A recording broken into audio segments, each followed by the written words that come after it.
And what is up, everyone? It's the top of the hour here on 90.3 WMSC, Upper Montclair, 4 p.m. Eastern Time. And you know what that means. It's time to kick the tires and light the fires, Big Daddy. It's time for the Digital Dash. I am your host, Javier Reyes, and for the next 3 hours, I'm going to be talking to you about all the stories, impressions, unabashed opinions, and little idiosyncrasies out there in the world of pop culture goodness. And sometimes featuring only, and I mean only what? What am I talking about, guys? Featuring only what? The only most illustrious guest. Exactly. Only the most illustrious of guests. That's enough out of you two for now. On today's episode, I'm going to be talking about Stan Lee a little bit, who, if anybody heard, which I assume everyone knows, just passed away at the age of 97. Just remembering him, definitely a big idol figure in my life personally, and I know many others. I'm going to be interrogating my assistant DJs, Jack Barteck and Trevor Gioia. They have no idea what that means, and that's good. I like to keep them on their toes, you know what I mean? Yeah, they should be nervous, you know what I mean? Because they probably thought signing up that this would be fun. Oh, no. Oh, no. I don't like that laugh. I don't like that laugh one bit. And I don't know. oh, yeah, my bad. And then we're going to be talking about sports movies. That's the main topic of today's show. We're going to be talking about sports movies, our favorites, maybe perhaps some of our least favorites, and just in general, a conversation about sports movies and what makes them so great. And then lastly, I might allow Trevor to talk about Bohemian Rhapsody, which he saw this weekend. Is that correct? Yes, I did see that movie. So I'm probably going to let him host, do a little things on the board perhaps, because I'm going to be hungry by 6 o'clock-ish. And I'd rather if he just did everything for me. That's basically, so now you guys understand how I roll. You know what I mean? I just let him do whatever. Anyway. But before we get into all that, of course, guys, we're going to take a quick break. And when we come back, we're going through the big news roundup in the form of the opening dash. It's the Digital Dash, guys. 90.3 WMSC Upper Montclair. Stay tuned. And we're back, everybody, here on 90.3 WMSC Upper Montclair. You're listening to the Digital Dash, and it's time, joined by also my friends Jack and Trevor. Hello. How's it going? For the opening dash. So let's get into it, guys. Movies and TV news. First one. New Willy Wonka movie, apparently, is going to be a prequel. Prequel? That's That interesting. that is right. A prequel. How do you to Willy prequel Wonka. that? I'm not entirely I sure. guess I remember from reading this it was going to be like set before Willy Wonka, like how he becomes like a hermit. Mm-hmm. I think that's what I heard, right? Let me read the article. This is reading from Collider right now. The untold origin story behind one of the most iconic fictional characters in history is due to be revealed. We learned earlier this year that Warner Brothers was developing a Willy Wonka movie with Paddington and Paddington 2 director Paul King in talks to take the helm. At the time, plot details were, we didn't know about a lot and whatnot. But further curiosity arrived this summer also. I don't know if you guys heard about this, that the three frontrunners on the short list to play Willy Wonka are Donald Glover, Ryan Gosling, and Ezra Miller. Very interesting. Wow, I would literally want to see the movie with all three of those guys involved. 'Cause I they're I would completely want different. to. I would choose either Donald Glover or Ezra Miller Mm. because even Gosling though would be really classy and fun, though, I think. classy, It's tough. He would be classy, but I'm just like for me, I would want somebody like Mm. Donald Glover would be really interesting in the role because then you can do like a whole other movie with Willy Wonka. For sure. I'm curious to see how this pans out because when it comes to reboots and remake type of stuff, like everybody like kind of gets in a whole whirl and kind of just assumes the worst, and sometimes it can be good. You know what I mean? Like sometimes ideas can be done better. I think that if you try and remake things like The Godfather, like that's not a good idea because there literally is nothing you can do Yeah, better. there's literally nothing. You But can when do. you take certain things like one of my favorite movies ever, wow, just bang the mic, don't do that, guys. Is Ocean's 11, and that movie is like a 60s oh movie my god, that they remade, and the I- remake is clearly I- better. So, I love the pacing in that movie. it's excellent. Steven Soderbergh did a fantastic job It's on that excellent, man. remake. So I'm curious to see how this pans out, mostly just because of the three actors that are involved. I'm really curious to see who they pick for that. Yeah. And the next story, and a funny one, and now I don't know if you guys were paying attention on Election Day, okay? there's a lot of news, right? You know, who's winning what, the 14th district or whatever. All right, all the political mumbo jumbo. Then there was another thing that happened that day. And it was great because I'm looking on my Twitter timeline and I see #vote, #your voice matters, #midterms. And you know what the last one I saw was? You know what the last trending thing I saw was? What? Shrek. Oh, yeah. Shrek. And the reason I saw that was because reading from Variety now, Oh, boy. Shrek and Puss in Boots are getting rebooted. That's Wow. right. By That's right. by the Despicable Me director, right? Trevor. You're right. Shrek and Puss in Boots are getting rebooted, and Chris Meledandri, the man behind Despicable Me, is overseeing their revival. Universal Pictures has tasked Meledandri with finding some fresh storylines to reintroduce the lovable ogre and the sword-wielding feline to new generations of moviegoers. One thing the animation guru doesn't want to mess with is with the vocal performances. Part of the popularity of Shrek is attributable to a voice cast that included Mike Myers, Eddie Murphy, and Antonio Banderas. In a lengthy profile with Variety, Meledandri says he would like to get the band back together. So this now, like I was saying, things that don't need to reboot, things that sometimes deserve a second chance. Don't think we need more Shrek. I don't feel know. like there's already been too much Shrek. I feel like there's been a lot of Shrek, and Shrek Forever After or something like that. The last Shrek movie, it was very forgettable, right? The one that was bad was 3. 3 is the one that was bad. 4 made up for 3 a little 4 bit. made up for 3, but at the same time, And they did a Puss in Boots movie, and it's like, here's the thing though, Shrek 1 and 2, golden. You can quote Shrek 2 because my favorite quote in that movie is the quote where they're watching Knights on TV. Yeah. If you haven't seen reality the movie, I love their parody of Cops. Yeah. It's so funny. They have a parody of Cops. Like, it's just a really smart, fun movie. I really respect it. And I enjoyed, what's it called? I forgot about that. You forgot about Knights. Yeah, right? It's so great. What's crazy, I didn't It's get so it when I first saw it. And then when you're older, I gotta You're look like- this up. you're this is like- what we were talking about, where like animation, sometimes they have things that are good for Oh kids my and for gosh. adults. You get it more. Because I didn't know what Cops was when I was a kid when I saw this movie. And then I saw it later. I was like, oh my God, they did that. And also, I could just quote the soundtrack. Soundtrack, Shrek 2 is just... Counting makes Crows. my heart happy. Counting Crows. Peter or a bunch of songs. It's great. But yeah, let's move on to a next story. This story is not entirely new, but it's kind of confirming that the Super Mario Brothers animated movie is officially in development. I couldn't find an exact source to get all the specifics right because there really isn't much. All I know is that Nintendo is very much interested in doing this. They are starting the project. I don't know. Would you guys be interested in seeing a Super Mario Brothers animated movie? That's a complex answer. It's a complex answer because for me, I would want to see it, but at the same time, I don't want one from the 90s.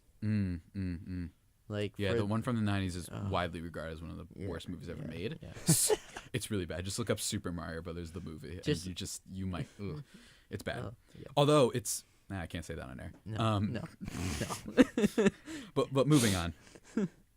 Like I said, a lot of news this past week. Breaking Bad is getting a movie. I don't know if you guys knew this. I didn't watch Breaking Bad, but via Entertainment Weekly, Breaking Bad movie is in the works from creator Vince Gilligan. Series creator is working on a 2-hour movie based on his beloved Emmy-winning AMC drama, sources confirm.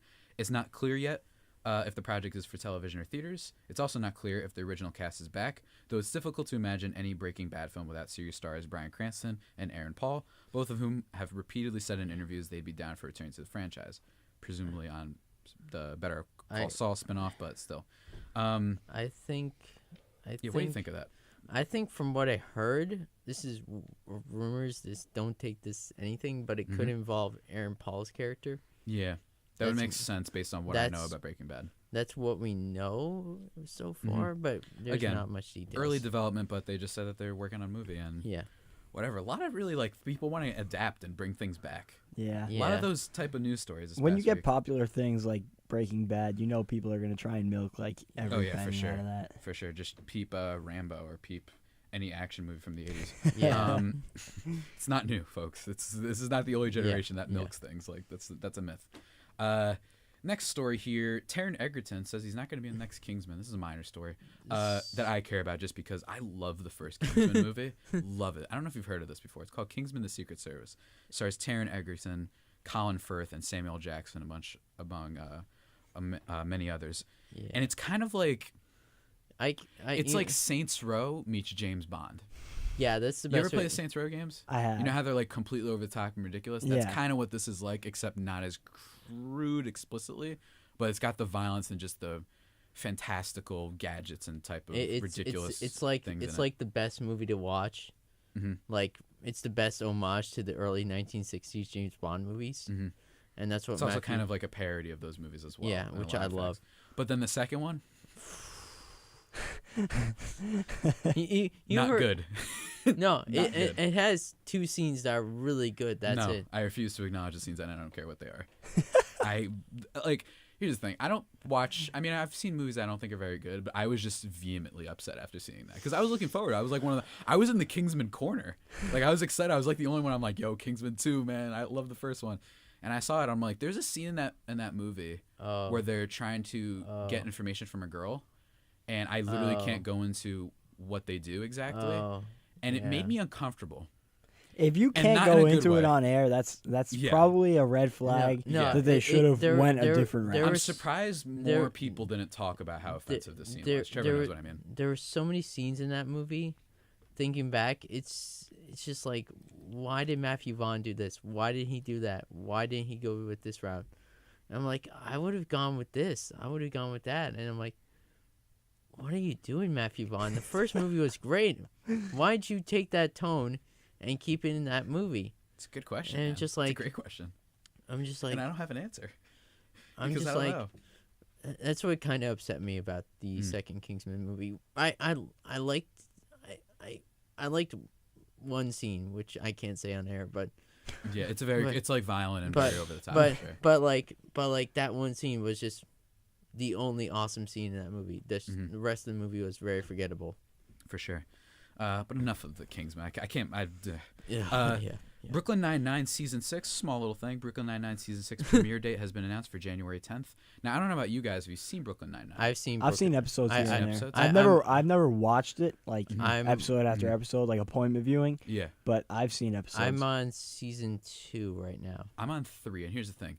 I saw like a funny video of it on Twitter of an opening that they did where it was like a lineup, and then he started singing a song or whatever. And then I Yeah, want it yeah, that yeah, way. yeah. You know what I'm talking about, right? Yeah. I want that got that. me to watch it. I'm not kidding. I was like, I'm gonna watch this show now, and I've loved it so much so far. It's really funny, No, really, really diverse in Yeah. in a lot of ways. Really smart writing, really funny. It's secretly like not anymore secretly, but one of the most like diverse shows like on television. And people were upset when it got canceled, and then For SNBC me, picked it up, my and- favorite episode is the first Thanksgiving episode. oh, that was good. It was so funny. I have a because video saved on my phone of a line that Captain Holt says.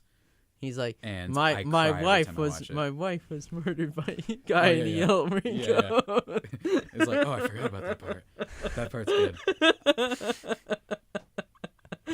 Bro, Trevor, when Trevor breaks, he breaks. You know what I mean? Like, it's not, Yeah, it's like, yeah, it's yeah. big time. So anyway, moving on to the next story. If you guys heard, Disney's been doing streaming service stuff, you know? Indeed. And they announced one of their main headliners, their original series, Star Wars' Diego Luna, reading now from The Hollywood Reporter, Star Wars' Diego Luna is to star in a Rogue One prequel series. The studio is developing a live-action scripted series with Diego Luna, star of 2016's Rogue One: A Star Wars Story.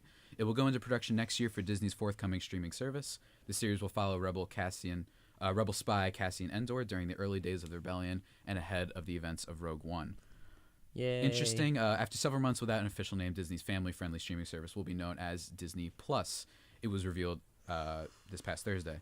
That is consistent with the company's branding for its ESPN streaming service, which is named ESPN Plus. So this is one of the things. They also announced a Loki show, which for some reason I forgot to put in the rundown. It's starring Tom Hiddleston. There's the Loki show. There's the Scarlet Witch show. There's the Bucky and Right. I mean, in terms of like Fal- the ones they announced in that post. You know what I Yeah, mean? but- The other ones they haven't confirmed yet. I assume they're gonna roll out slow, like a little bit at a time. Which I'm curious to see how those. I plan think out. for me, I'm probably gonna watch it. You're gonna watch it. I'm gonna watch it. You're I'm gonna watch it. I'm We're gonna, all going to end up having I'm this gonna. thing. Disney I'm owns all of us. I'm gonna end up watching it. And I'm gonna probably end up like probably subscribing to it probably, but I don't know yet. I feel you, man. But then the next story, not done with Disney news. Avengers 4. They didn't get a specific source, but Avengers 4 is reportedly 3 hours long. Woohoo! I'm all in. I don't care. 3 And hours, usually I baby. hate when movies are too long. There's just something about seeing all these characters on screen that there's just a curiosity. I don't care that it's 3 hours long. And like, I'm the type of person when I see something's 2 hours and 5 minutes, I'm like, okay, maybe. You know what I mean? Like, but then if I see hour 35, oof, I'm watching No, it. You know no, what I mean? It's it's like I just don't have time, and it just sounds exhausting. for me. I hope it's 3 hours because when I go to the opening night premiere, I can't wait to go to like 2:00 in the morning. Still no word on the title of Avengers 4 or Why are you doing to this? Why are you doing this to us, the Russo Bros? or the release date for the trailer, which should be out by the end of the year. There is a rumor. What is it? Tell me. I think I'm sure in there's- the rumor mill. Come on. Basically, the rumor mill is that it could come out during the end of November Interesting. or towards the beginning of December. So Makes sense. So maybe in 2 weeks, maybe after Black Friday. They do on Thanksgiving. I wish. I'm trying to think. Because they've done it before. They've teased their things. They teased the Star Wars Force Awakens They at did Monday Star Night Wars: The Football. Force Awakens on Black Last Friday. Jedi they did on Monday Night Football too. I think It's not past- they're gonna do it on Monday Night Football. That's the other big rumor that they're gonna show it on Monday Night Football. I don't know. I could see them doing Thanksgiving. I actually that's a sleeper. I'm gonna be looking all over the internet on like Wednesday night to see if like there's any report about that. It'd be bold, and honestly, they just do it. Right? Or they could do something like a 15-second thing and only show the title. They could can do that I too. just say something like? Yeah, go for like, it. For me, I'm just like looking at it, I'm like, I really don't know exactly like when the trailer is gonna come out, but when the trailer comes out, it's gonna be miraculous. It's gonna be great. Yeah. And now for news that just broke, like not news, but like some things that just were released like not too long ago, actually. Toy Story 4, poster and teaser were shown off. I saw that. Very much a teaser, which I like. I like it when they don't show anything, except for Forky. Is the name of the character. Forky. I heard about that too. This forky sentient fork with strings and a smiley face. And he's like, I don't belong here, and I'm like, yeah, you don't. Reading from the New York Don't Times go now. back. More than 20 years after the original Toy Story, the toys are back in town with a teaser for the fourth installment of the Smash animated franchise. Favorites like Woody, voiced by Tom Hanks, Buzz Lightyear, Tim Allen, and Jessie, Joan Cusack, Froelich, wow, interesting word at times, in a circle to Judy Collins' cover of Joni Mitchell's Both Sides Now, until a newcomer wreaks havoc. That would be Forky.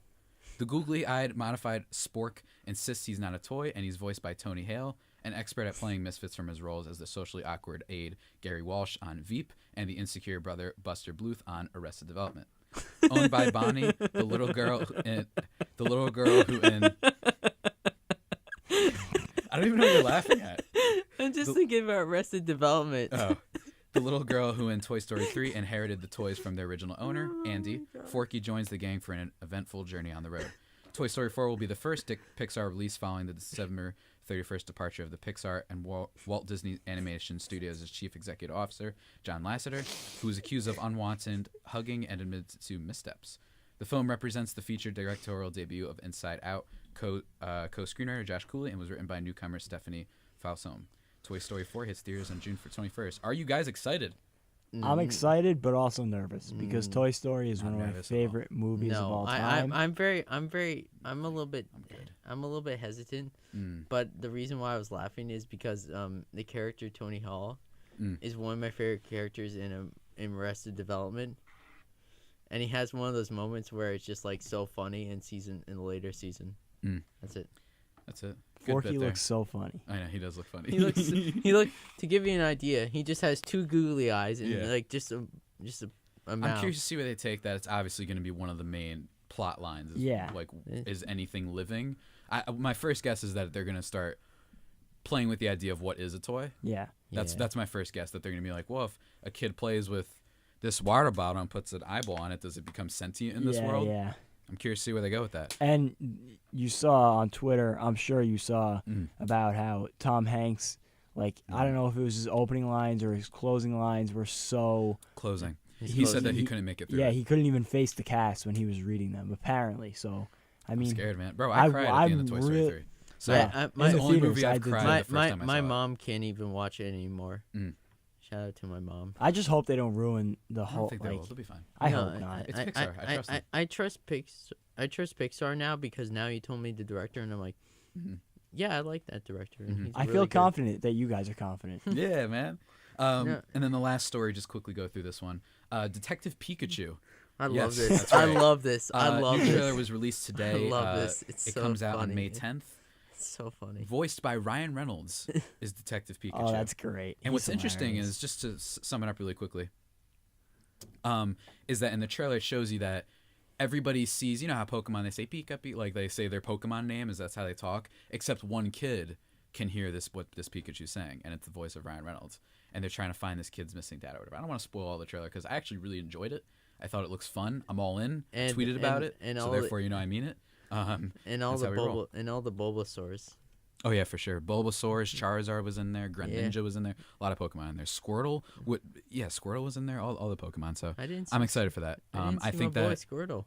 I think that a lot of anime and video game franchises haven't been represented as much in Hollywood, and they have a lot of I potential. can't wait to see this because this actually looks really funny. For sure. It actually does. It looks very dry, Mhm. which I didn't expect for a Detective Pikachu movie, Mhm. because I thought it would be like very like not like okay funny. Mhm. Like I hope there's a line about Snorlax just sleeping on a mattress, That'll be good. or They'll have just something, man. or just something like that. But yeah, guys, we're gonna take a little bit of a break, and when we get back, we're gonna go through some of the gaming news of the past week and do my reads of the week. So stay tuned, guys. You're listening to Digital Dash on 90.3 WMSC, Upper Montclair. And we're back, everybody, here on 90.3 WMSC Upper Montclair, keeping it rolling with the opening dash. Now moving into some of the gaming news that's happened in the last week. But also, first of all, Molly Jenkins right now, if you're listening and you're just airdropping me all these random photos, I don't know how you're doing this. I don't actually have her cell phone number, so I don't know. Here's the thing. I remember like about 2 months ago when me and my friends were talking about Italy, and then on Instagram, I am kidding you not, 2 seconds later, someone was scrolling and it had an ad for like Italy or whatever it was, Paris, I think. And I was like, bro, they listening to us, man. So I'm just like suspicious of technology across the board. Like, I don't know, man. Your FBI agent is listening. Bro. They out here, those FBI memes or whatever that they have out there, those are funny too. Stay right where you are. Yeah, for sure. So let's move on to some gaming news. Nintendo is reportedly, this via Tech Radar, Breath of the Wild sequel, and now Trevor's doing it to me. Oh my gosh. Via Tech Radar, Zelda Breath of the Wild sequel could already be in the works. Okay. Nintendo Switch came out racing at the stables at a full pelt thanks to a killer launch title, Zelda Breath of the Wild. I'm actually not going to read all this, but basically it's just a report that they're working on a new Zelda game, and breaking news, Zelda's popular, and the Breath of the Wild was very good, and it sold very well, which, believe it or not, I'm not going to say a rarity for The Legend of Zelda and Link and all them, but they typically don't sell like gangbusters type of incredible numbers that this one did, and this was the first one to really do that. So yeah, I'm really excited for that. But it's no surprise, you know what I mean? It's like kind of obviously, like if there was a report that they're like Rockstar making Grand Theft Auto 6, I'll be like, all right, cool, like yeah, obviously, you know what I mean? So that's just the first story. Next one, the directors of the new Smash Brothers game have confirmed that the DLC lineup has already been decided, reading from Polygon. The post-launch roster for Super Smash Bros. Ultimate has been decided, according to game director Masahiro Sakurai, and it sounds like that list of new fighters has been picked by Nintendo alone. Smash Bros. Ultimate's DLC lineup is now complete, Sakurai said on his Twitter account, a rare instance of the game designer tweeting in English. This time the selection was made entirely by Nintendo. I decide if we can create a fighter based on their selection, then come with the plan.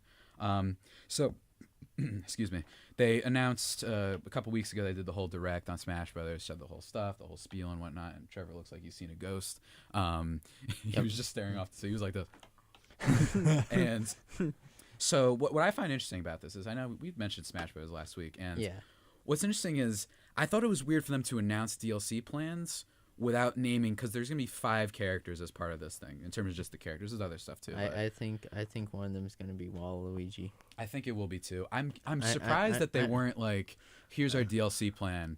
There's gonna be 5 unannounced characters, but actually we'll show you one of those 5 that you'll get if you buy the bundle or whatever it is. I thought that because that's usually what they do with these things is they tease like the first DLC character. Because then a lot of people will get it just for that one. Just No, for, just you throw out a banger, throw out Waluigi, throw out Crash Exactly. Bandicoot, Banjo, whatever the rumored ones are. I think Waluigi would be like. I think I said this last week. Like, Yeah, because they have Wario, so they got to do it. Oh my God, You could yes. look up the Washington Post as a funny picture. That Washington Post did an article, like an opinion article, that was like Waluigi was embarrassed and humiliated, and it's a picture of Waluigi on like the street of like an action toy, like in the rain, soaked. And I was like, you could look it up. Washington Post had that. So yeah, there's that, and also keeping on with some Smash Brothers and Nintendo news. Nintendo is set to remove Native American references from Super Smash Bros. Ultimate. This is a true thing. I had no idea about this. Via Eurogamer. Nintendo has pledged it will make changes to Super Smash Bros. Ultimate after an outcry surrounding Native American character designs in the game. The designs center on Mr. Game & Watch, a retro-themed character from Nintendo's old LCD game handhelds. One of the character's moves references Fire Attack, a 1982 cowboy game where you defended a wooden fort from screaming Native Americans who wielded burning torches and wore feathers in their hair. Same design can also be seen in a separate spirit character within the game. So, probably good just based on what the source material comes from. I'm sure they didn't even think about it as much when they were putting it in there. But basically one of the moves that Game & Watch does is he has like the little Native American kind of headdress a little bit, and he has like a torch thing, and it's a reference that some people have found offensive, so they're removing that for the new Smash Bros. Game. And you've been laughing this entire time. So I found that article you were talking about. Yeah, and it's so funny. First of all, the picture of the Waluigi doll in the street is hilarious. Yeah. And then I scroll down, and there's a meme, and it says, the lie down, try not to cry a lot. Yeah. It's Waluigi is the guy, and it says lie down, try not to wow a lot. I got such a kick out of that. That's actually really good. I love it. I love that so much. But yeah, so taking out the Native American reference for Super Smash Bros. Ultimate. Looking forward to that game for sure. Comes out December 21st or December 7th. I'm sorry. I think. Whatever. Yeah, December 7th. Yeah, I'm thinking of something else for the 21st. I don't know what it is. It's the 21st for me. Oh well. Let's see what the next one here. There was a bunch of announcements as an Xbox One showcase that happened this past weekend, and I'm just gonna scroll through some of the bigger things. Nothing crazy, but there's stuff like Devil May Cry 5 includes a practice mode called The Void. They announced some of their Black Friday deals, including the Xbox One X at its lowest price, which is like $100 off than its original retail price. Just Cause 4 got a trailer. They announced that Microsoft acquired Obsidian Entertainment, which is an independent kind of RPG studio that will be making some good stuff for them for sure. They acquired Wasteland Maker and Exile Entertainment. Xbox. They also gained keyboard and mouse support, starting with Fortnite and Warframe. So I know that people are probably, the PC crowd who plays that are probably excited about that. Sea of Thieves, which is one of their exclusives developed by Rare. There's a new player versus player mode. Final Fantasy 13. Kingdom Hearts 3 got a new trailer, which... How many trailers is that already? 75. And here's the thing. I love Kingdom Hearts, the first game. I don't despise. It's just, Jack, you should just look up this game sometimes. Just look at Kingdom Hearts. Just look and see, and you're going to be like... This is real? You're going to be doing that. You're going to see, Winnie the Pooh next to Cloud from Final... You're going to have no... And also... I don't know if it's just their prerogative, I tweeted about this, to make the most awkward trailers of all time, but Square Enix just does that. The audio sounds weird, bro. It's going to make you go... It makes me go, even though I kind of care about this game and I'm really excited to play it for the most part, even though I make fun of this franchise all the time. It's like the 75th trailer or something like that. Yeah, it's ridiculous. And it's like the audio's not synced up properly, and you're like... Yeah. And you're like, it's really what awkward. Did they do? E3, you guys had perfect... Trevor, do you remember the Mummy trailer with Tom Cruise? Yeah. When they released that online by accident. And it was look up the Mummy trailer when it was unreleased, or they released the version where they didn't add the background noise, so all it is Tom Cruise screaming for this 30-second period, and it's hilarious. I saw it at the movie theater. I think it is hilarious. It was so funny. Oh my gosh. And it was I don't want to do it on air because it's so... No, you can't do it on air, but bro, when we go on break, I'm gonna show you that to you. It's hilarious. It's so funny. And then just some last couple things. Crackdown 3 has been dated for mid-February 2019. Wow, that's finally releasing? Yeah, I mean, in theory. In theory. February, they'll be I bet you by December they'll probably be oh, we need to move up the release date again. Mm-hmm. And PlayerUnknown's Battlegrounds is available on Xbox One Game Pass next week. So that's it from the Xbox Showcase. It's not like E3 or anything, but it had some interesting things I thought I should get out there. But for the next story, this one is to be on the serious side of things. Reading from ESPN. I don't know if you guys know Riot Games. Riot Games are the people behind League of Legends series. They're big in esports and all that. They've been sued over gender discrimination by 2 women. Now, I'm going to read from ESPN for a little bit.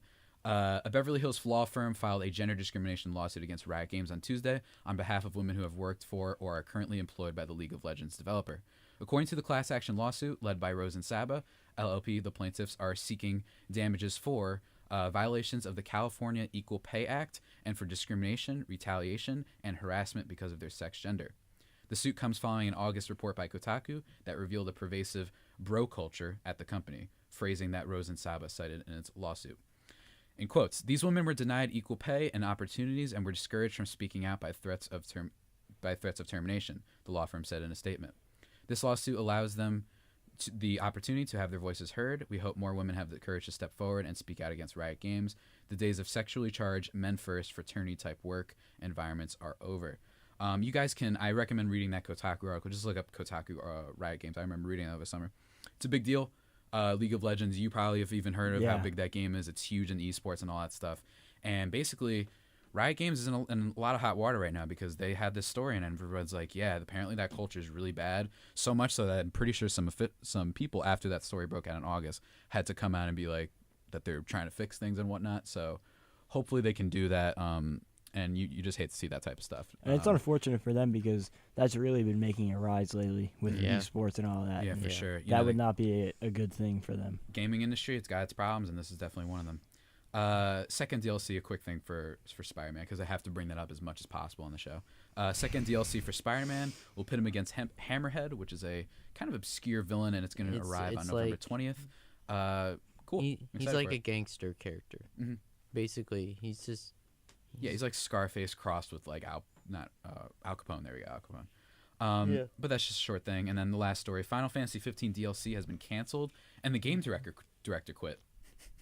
So more harping on Square Enix, the people who made the Kingdom Hearts franchise. Reading from Polygon. 3 of the 4 character-focused add-ons for Final Fantasy 15 have been canceled. Square Enix announced today, and game director Hajime Tabata has left the company. So there's more of this. Yep. Here's the thing, Jack. Here's what you need to understand about Square Enix. They announced. Have you ever heard of Final Fantasy VII? I have. You've heard. It's one of the most iconic, like memorable RPGs ever made. They announced at E3 2014 or 2013. Really? It was that long ago? I know. That they were doing a remake, and everyone lost it. They showed this like live action tutorial, and then just said remake, and then they said director or whatever. Here's the thing you need to know about Square Enix. The guy that the game director is, he did not know he was going to be directing the remake of Final Fantasy VII until that E3 presentation. They just put it up there and just hoped? And just hoped, I guess. This game, by the way, never coming out.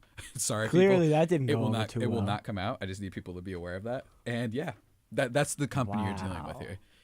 They're not like evil. They're just stupid. I wonder. Like they don't know what they're doing. They're like EA's like the evil corporation. They're like Emperor Palpatine. No, but they're not evil. Evil Palpatine's like Konami. Like that's a bad company. But they're almost like they're kind of like the Sacramento Kings. They're not harming anyone. You know what I mean?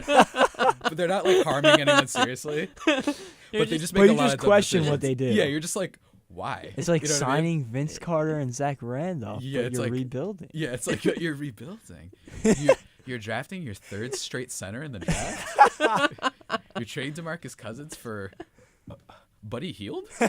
It's like just a lot of questionable decisions. They're not hurting anyone. They're not doing anything crazy. Not like the Dallas Mavericks who have an actual issue, but they're they got their problems. So that's Square Enix. It makes me wonder how they made such a successful game because for me, even not as a big gamer, I've heard of Final Fantasy. It's crazy. It's got that much relevance, and it took them this long to first of all even think that they should do it, and then for you to have all these problems. They want to make it a 2-parter, which this game, by the way, came out in like the 90s on the SNES the PlayStation. Why is it that you can't fit it on one disc? We're in 2018, so that doesn't make any sense. Whatever. I'm done with Square Enix. It's just like they're like that little kid. They're like the kid in kindergarten who just like, I can do stuff, but it's just like, no, you can't. You're just not harming everybody. That was dark, Trevor. I'm sorry. But now that's enough for the gaming news, guys. And now we're gonna get into my reads of the week. the three pieces I have here. First one. Brian Tyree Henry is learning how to be a movie star. This is from GQ, written by Zach Barron. It's a profile piece. GQ does a lot of these, and Zach Barron himself is a phenomenal profiler. He's an excellent writer. I recommend you guys checking out some of his stuff. It's a really, if you don't know who Brian Tyree Henry is, you will soon. He is a great actor. He is known primarily for his role as Paperboy in the hit FX show Atlanta. And he's going to be in Godzilla, the next one, not this King of the Monsters, but he's going to be another one. He's been in so much, and you're going to be rooting for him by the end of this piece. It really delves into what he's gone through and how he has trouble kind of seeing his success, to sum it up succinctly. So I really recommend that one. Next piece that I recommend, Who's Afraid of the Big Brand Wolf? This from Unwinnable, written by Sean Donnelly. I kind of roasted this website last week for the Last of Us piece because there's so much mental gymnastics that was going on in there, and I think they really were kind of just being pretentious with what they were saying, but I still thought it was worth reading. This one I do agree with. It's basically written about Wreck-It Ralph 2 and how that trailer just shows you how much Disney owns everything, and you start to wonder, they're making good stuff, but also this is not good because they're kind of monopolizing everything, and I think the writer did a good job of pointing that out, so I really recommend that one. And lastly, a little bit of sports piece. I was Pat Tillman's wife, but I can't speak for him, neither can you. This from the Washington Post, by Mary Tillman. That's right. Pat Tillman's wife wrote a piece about basically condemning the support by both people on the left and I would say mostly-ish on the right that use Pat Tillman as kind of a counter to the Colin Kaepernick saga, where they're like, well, look what Pat Tillman did. He's a real hero and you're not doing this. And she basically said they're protesting racial inequality and injustice, and I really, just paraphrasing obviously, I really recommend it. It's kind of like required reading, that you cannot use his name because she doesn't even know what he would necessarily stand for. Pat Tillman was a very complicated person. I've read on him pretty extensively. I did a report on his biography/autobiography. Forgot which one it was. Where Men Win Glory, which I recommend picking up. I forgot who it's by, but good book. And he was a complicated person. He was not just not like rah military United States type of dude. You know what I mean? He was complicated, and he thought about things in a different way. So I really recommend people checking that out. You can find that on the Washington Post. And as always, remember to go check out the Montclarian if you like reading. I'm the assistant entertainment editor there, and there's really lots of great stuff being put out like every week. You can pick up the hard copy every Thursday, and usually every like Wednesday, Thursday night, the articles will be posted online. You can check them out on themontclarian.org. And that's it for the opening dash, guys. That's it for now. When we come back, we're going to talk about Stan Lee for a little bit. Going to keep it rolling, though. Going to keep it rolling. You're listening to the Digital Dash here on 90.3 WMSC, Upper Montclair. And we're back, everybody, here on 90.3 WMSC, Upper Montclair. Just a little bit of an extended break there, but we're back. I'm joined by Trevor, Gioia, and Jack Barteck. Howdy. So I was showing Jack actually over the break what I mentioned about the Mummy trailer. That was and the audio mixing. incredibly funny. It was incredible. It was so great. If you guys haven't seen that, I highly recommend checking that out. It's quite hilarious. It'll make your Monday a lot better. And I certainly need it because, as I mentioned earlier, today, the passing of someone that I respect and admire quite a lot, Mr. Stan Lee, who's a big head, obviously, in the comic book industry. Passed away today at the age of 97. And the thing with him is, I'm going to be honest, like he's had some controversies with perhaps getting too much of the credit when it comes to some of his characters, and that not everything went to people like Jack Kirby, or not enough went to Steve Ditko and guys like that. But bottom line is that he was a big person who aided in the creation of my favorite character ever, which is Spider-Man.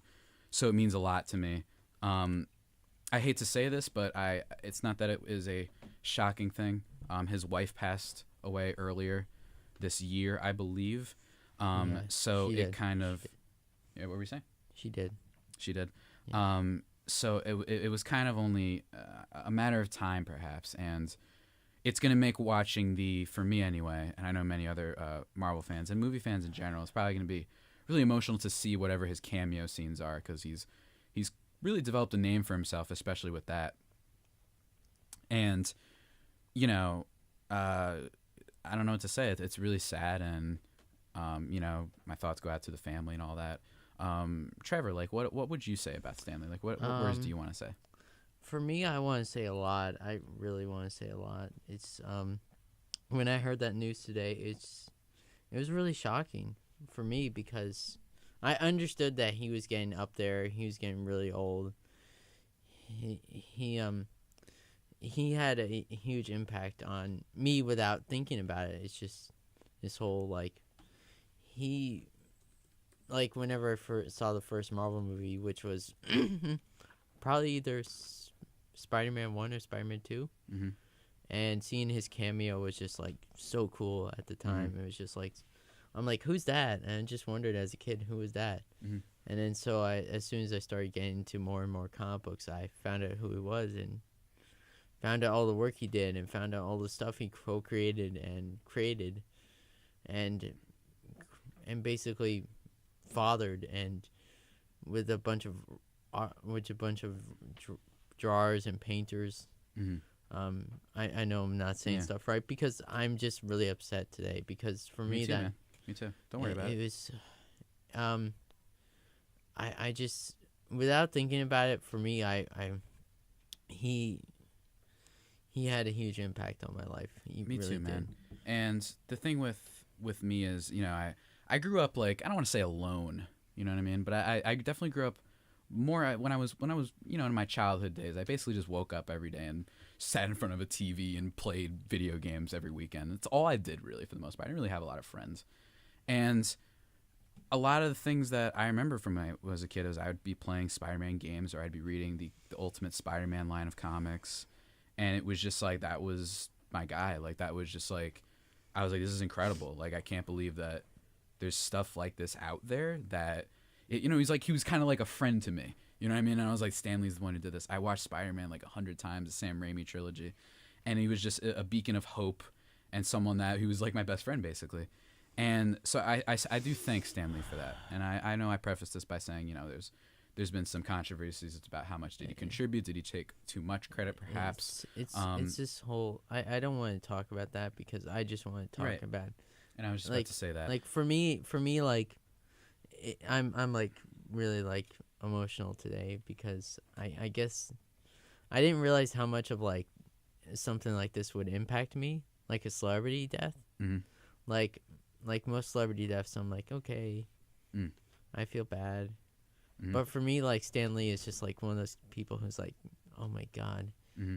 Hey man, it's been tough for me too because it's almost like the universe is subtweeting me. That's what it feels like lately. Because with the loss of Mac Miller, which was my guy, and that one I really just cried for like an entire day over. Which, you know, ironically, that was the same day that the same weekend that the Spider-Man for PlayStation 4 game came out, and just to have that happen, you know what I mean? And this 2 months later, you know, he was 97. It's a different thing than the death of Mac Miller, obviously, for completely different reasons. But Spider-Man is a lot to me. It is, you know, and I'm really thankful. I mean, I know I tweeted out something about this, that he left a lot of, you know, indelible marks on me that I'll never forget, and just making that character along with many others and having influences with them. Just shout out to Mr. Lee, and thank you for making me a true believer. I want to say, like, like, to give Jack an idea of, like, I told him this. It's kind of like somebody like John Madden or somebody like very influential in sports passing away. It's kind of somebody like that. Like, it's very impactful. He's done so much for comic books. He's done so much for the characters that he co-created. I consider the stuff that he co-created. Basically, I thought about this today because I really want this to happen in Avengers 4 because the whole Fox deal. And I know he'll if this happens, it will make all like let's just say that this is Avengers 4. Like, this is like it ends, the movie ends, and the line is this one's for you, Stan.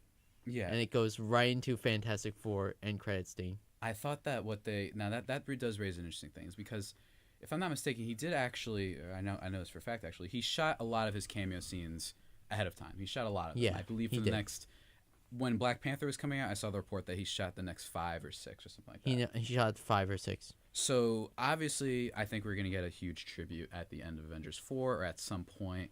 I think it'll be something along the lines of perhaps maybe what happened with Furious 7.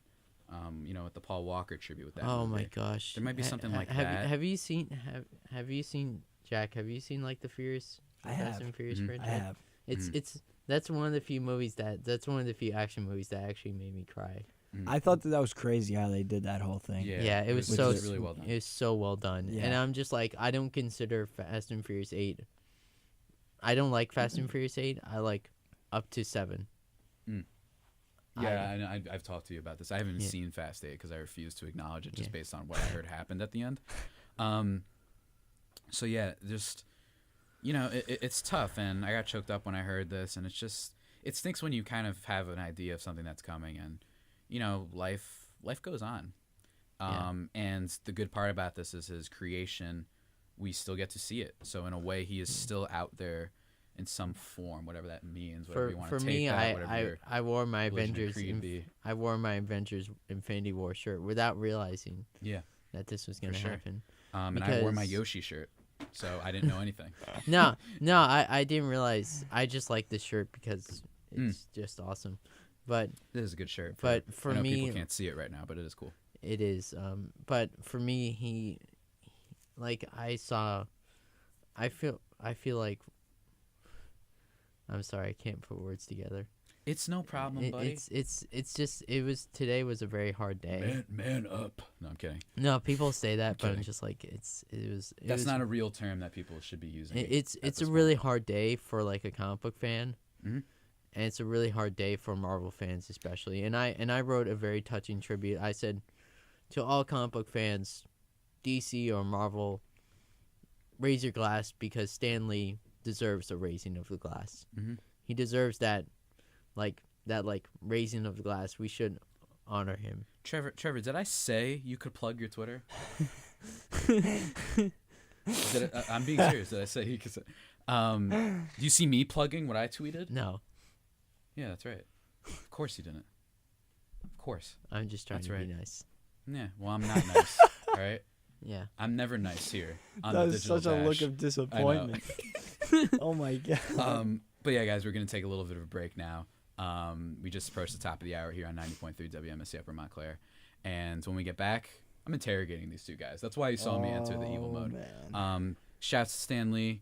You made my homie. I'll always remember you. I'm gonna read Ultimate Spider-Man when I get back home. I'm probably gonna my read, own type of therapy. That'll be what I'll be doing. I'm gonna probably rewatch all the Marvel movies. I'm going to definitely do Spider-Man related stuff. Oh my gosh. But I'm looking forward to that for sure. Love Ultimate Spider-Man. Best Spider-Man comic line, in my opinion, ever. Yes. It's awesome. And when we get back, I'm interrogating these two guys. And they have no idea what's coming next. It could be, yeah, Jack. I'm like squirming in my chair. Yeah, he's like, oh, you know what I mean? It's going to be great. It's going to be fine. Great. It's going to be phenomenal. I'm fine. Yeah, of course you're fine. You've got nerves of steel. You know what I mean? You've got nerves of steel, Trevor. All right, guys, so stay tuned. You're listening to Digital Dash. You're on 90.3 WMSC Upper Montclair.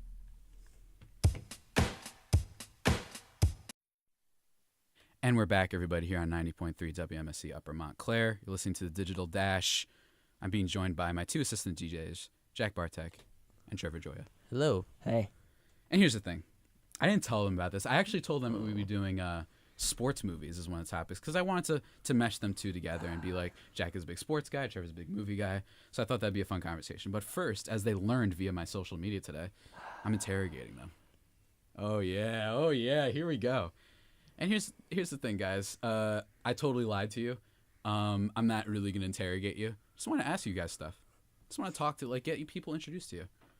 Let's start with Mr. Jack because you've been on my shows less. Just what made you want to be like into the DJ program?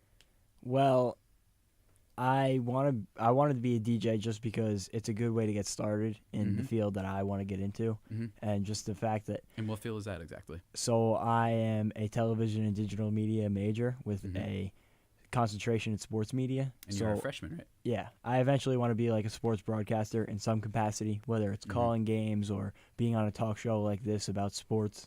Like this, but about sports. Right. And, this is just a good way and a great school. I've had great opportunities so far to get my foot in the door and just be able to get on air. And the more I'm on air, the easier it's going to be for me to make the transition into actually being on a show or having my own. If I can get the voice down, it's going to make the board and all of that much easier. So For sure. And here's the thing, you're absolutely right. And it takes practice. You know what I mean? No matter what you do. It could be practicing tic-tac-toe. Not tic-tac-toe, that's whack. But, like, you could be trying to be a good chess player. You could be trying to be a good magician, whatever it is. You need practice. And you had good instincts to start early for sure. I mean, I started here at, like, my junior year, like my second semester or the spring semester. And I guess I just got lucky, and they were crazy enough to give me a show. And yeah, but that's one thing I say for sure, man. Like, what do you think? Like, if you got your show, if you pass your test, which I'm obviously hoping for, we're all hoping for Mr. Barteck to pass and do well. Thank you. And no matter what it is, if you don't pass, then try it again. You know what I mean? You're a freshman. That's what's so cool is that you still have so much time here. Yeah. What do you think is like? What's an idea you would have for your show? Like, what are you like hoping to do? Like, what made you get into? I guess what made you think that sports and that area and television production, all that type of stuff, that was like your goal, or like, do you have any like maybe perhaps any role models, like some famous figures that you look up to? Yeah. So I'm just gonna start from why I got into this. Mm-hmm. When I was young, I love sports, and anybody who knows me knows it's probably my biggest passion.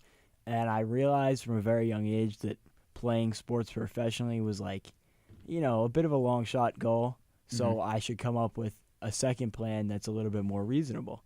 And I figured that covering sports was a more reasonable goal. So then I started getting into, like, when I was watching sports, I would pay attention to the commentators. And, one of the guys who's a role model for me is Scott Van Pelt.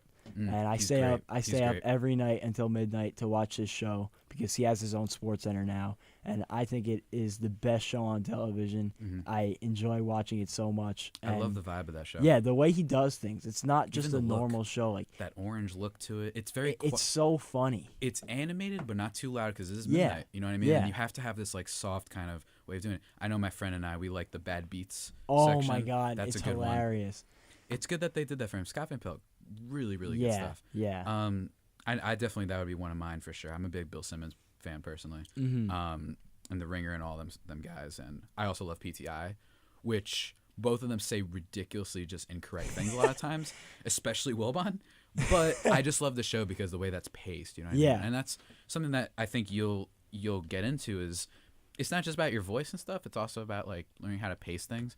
Like I don't want to say produce my show, but like I like to come up with like what I want to do every week. You know what I mean? So you don't get caught on a topic and then... Yeah, so I don't get caught on a topic. I don't like having just like random sprinklings of people haphazardly kind of showing up or just going into whatever. You know what I mean? And I know some people do that and they do it really great. You know, Mario just is like totally like on it and whatever happens. You know what I mean? That's cool. Like he does a great job for sure. His show, Mario's Monday Mojo, takes place before mine for anybody who wants to tune in every Monday. So that'd be 1 to 4. His takes place. What do you think?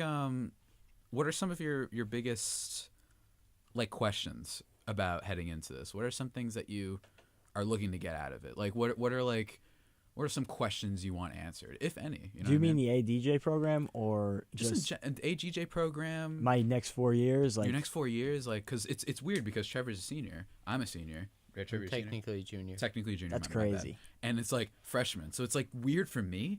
Which is like crazy. Like it's like, wow, this kid's got like 4 more years. That's interesting. I'm just trying to do everything possible while I have the opportunity because the more that you know, the easier it is to get hired.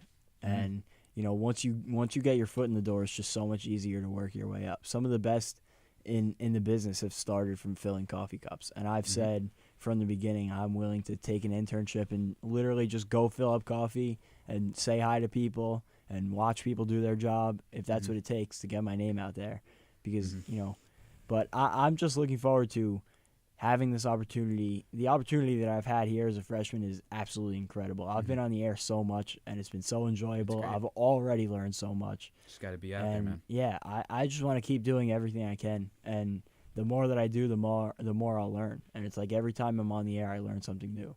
And even listening to myself talk. My dad, a lot of the times, will record my shows, and I'll play him back, and we'll listen to him together, and he'll say, you say this a lot, so try and cut that out next time. And then I'll be on air the next day, and I'll be thinking about, okay, let me not say like here or I mean here.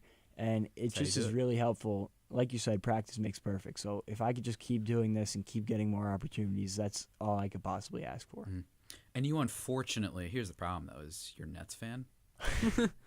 You're also a Jets fan, I believe. Indeed. Ooh, what's And the a last Mets sport? fan. And a Mets fan. So Jets, Nets, Mets. Yeah. Ets, all the Ets. Yeah. It's all the Ets. Rough. Very Very rough. Quite. Especially for the Nets. Still waiting on that championship. The Nets are headed in the right direction, though. They are, finally. Karis Took me LeVert, 8 years. an absolute stud. You could ask anybody, any of my friends who I talk basketball with, I pegged that on draft night that he was going to be a stud. At Michigan, he was averaging a triple-double through about 5 games before he got injured. Tore his ACL. He was out for the year. Michigan or Michigan State? He was at Michigan. Michigan? Yeah. All right, because Michigan State is where Gary Harris was from. And Michigan was State watching had the a couple game. good teams there. Yeah, and I was watching the game against your Nets. Because, I told you, I love watching the Nuggets, just Yeah. like the hipster team. Saw them lose to the Nets, and I was very sad. I was going to That was send you a such a good message being game. like, are you excited to lose by 40 tonight or something like that? But I didn't do it because I'm like, no, the karma's going to come back. And the karma still came anyway, even just thinking Just about the it. thought. Yeah, just the thought of it. I believe that was Oh, the man. game that LeVert hit that Yes, floater that's buzzer exactly. beater, I watched and it. I was that watching it. So pretty. I was watching. I was like, that's how, so just to let everybody, that's how I spend my Saturday nights. You know what I mean? I'm not partying. I I'm not was with watching you it know too, what I mean? so- You're watching it too. But it's just like everyone, like if you look at my Twitter, they're like, oh, this guy's like out here all this. No, bro. I'm just like, I'm either writing, I'm either doing the show, prepare for the show, homework, not with girls, not doing parties, nothing. I really don't have That's a life, is funny. what I'm trying to say. Oh, wow, for sure. Now that's enough out of you, Jack G's.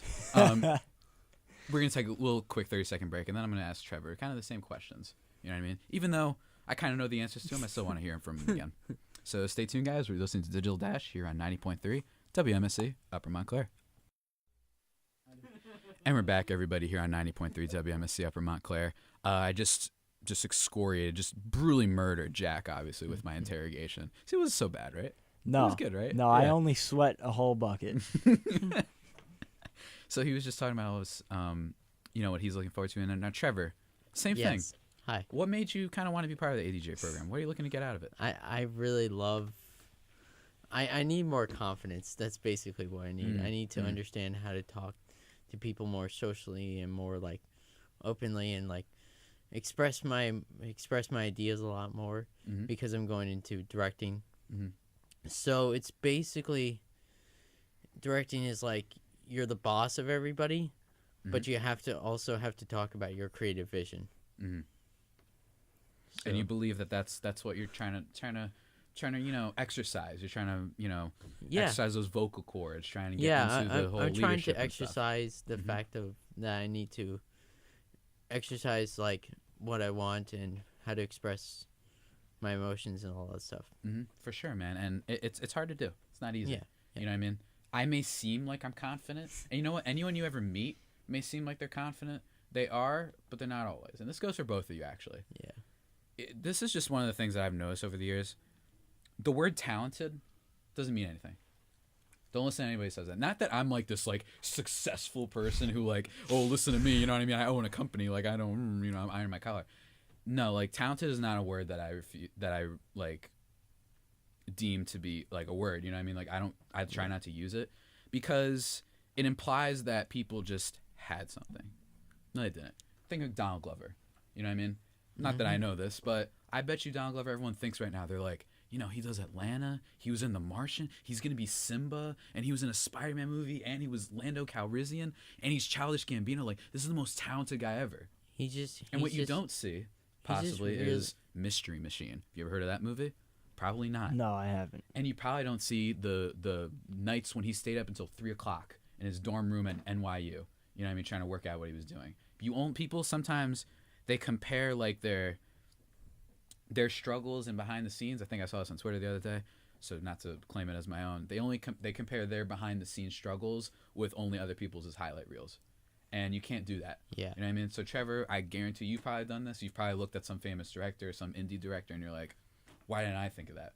Or why didn't I do this? It's Jack, when you saw someone make a call, or you saw someone make a certain take, perhaps about why didn't the Nets do this? Why did the Nets make this disastrous trade that ruined them for 8 years? You were probably like, why didn't I think of that back then? Yeah. You know what I mean? But here's the thing is that that everybody starts somewhere, and you can't think there are very few people. There's the 0.01% of people who are what I call like the Will Huntings, who truly are just unmitigated, just brilliant geniuses, but only at a specific thing. Yeah. Nobody's like good at all these things all the way around. You know what I'm saying? For me, that's why I like I really respect Donald Glover, and that's for me like it's just people like I don't talk a lot about my behind the scenes stuff because it's stuff that I don't like talking about. Absolutely, nobody likes talking about it. Yeah, but you have to realize that everybody that has it, no matter what, and you got to push through it and stuff. For you, what do you think has been one of your, I don't want to say flaws, don't get me wrong, but what do you think is an area that you want to improve on, or what's you know what I mean, like what are you hoping to get out of this person?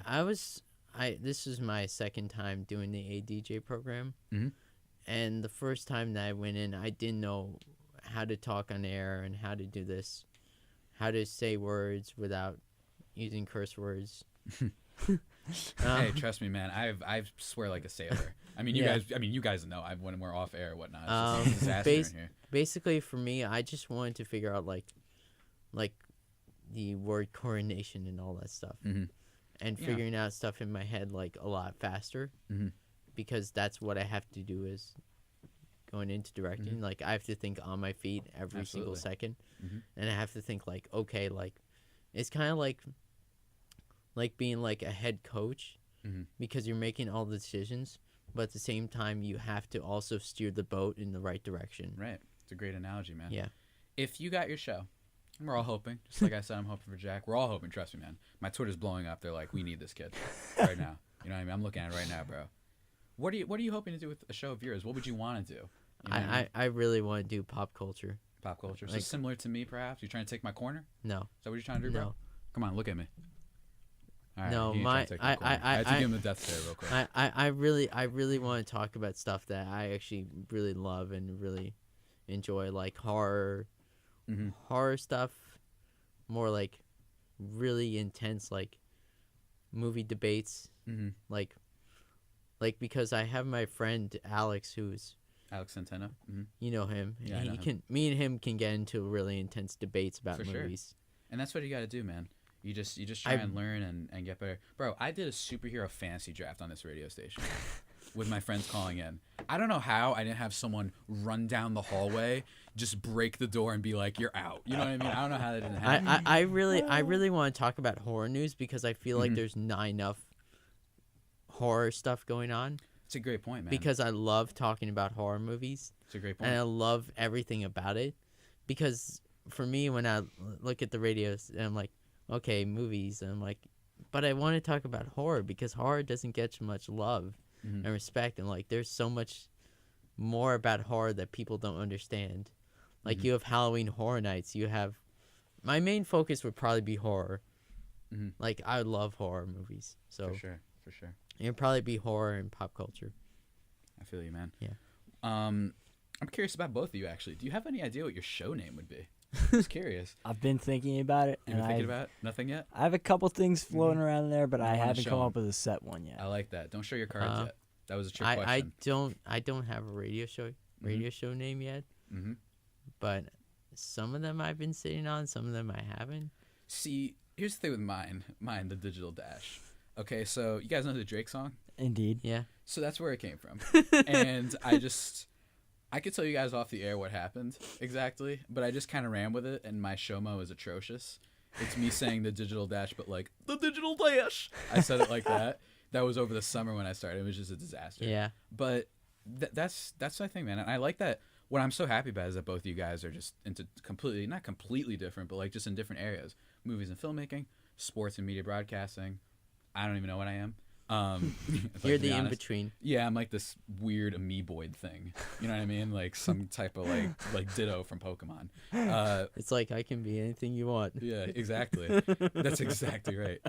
And, I'm glad that you guys are like, you know what I mean? Like, I'm glad that Trevor, that you're trying again, you know what I mean? I'm glad that you're still going for it and still trying to learn. Dude, anything you can take from it is great. You know what I mean? Even when it comes to not your shows, you know what I mean? I know you guys do, like, you work on team assignments and you guys work on, like, your newscast and stuff like that. Yeah. And we'll have Mr. Chef Pete. He'll be coming in later at 6 o'clock to do his Chef newscast. Pete.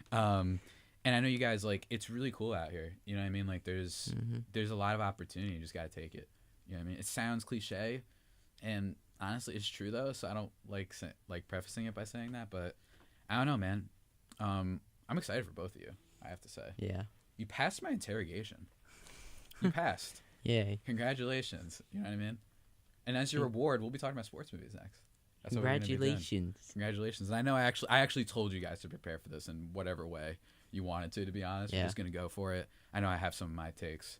I know both of you have your takes.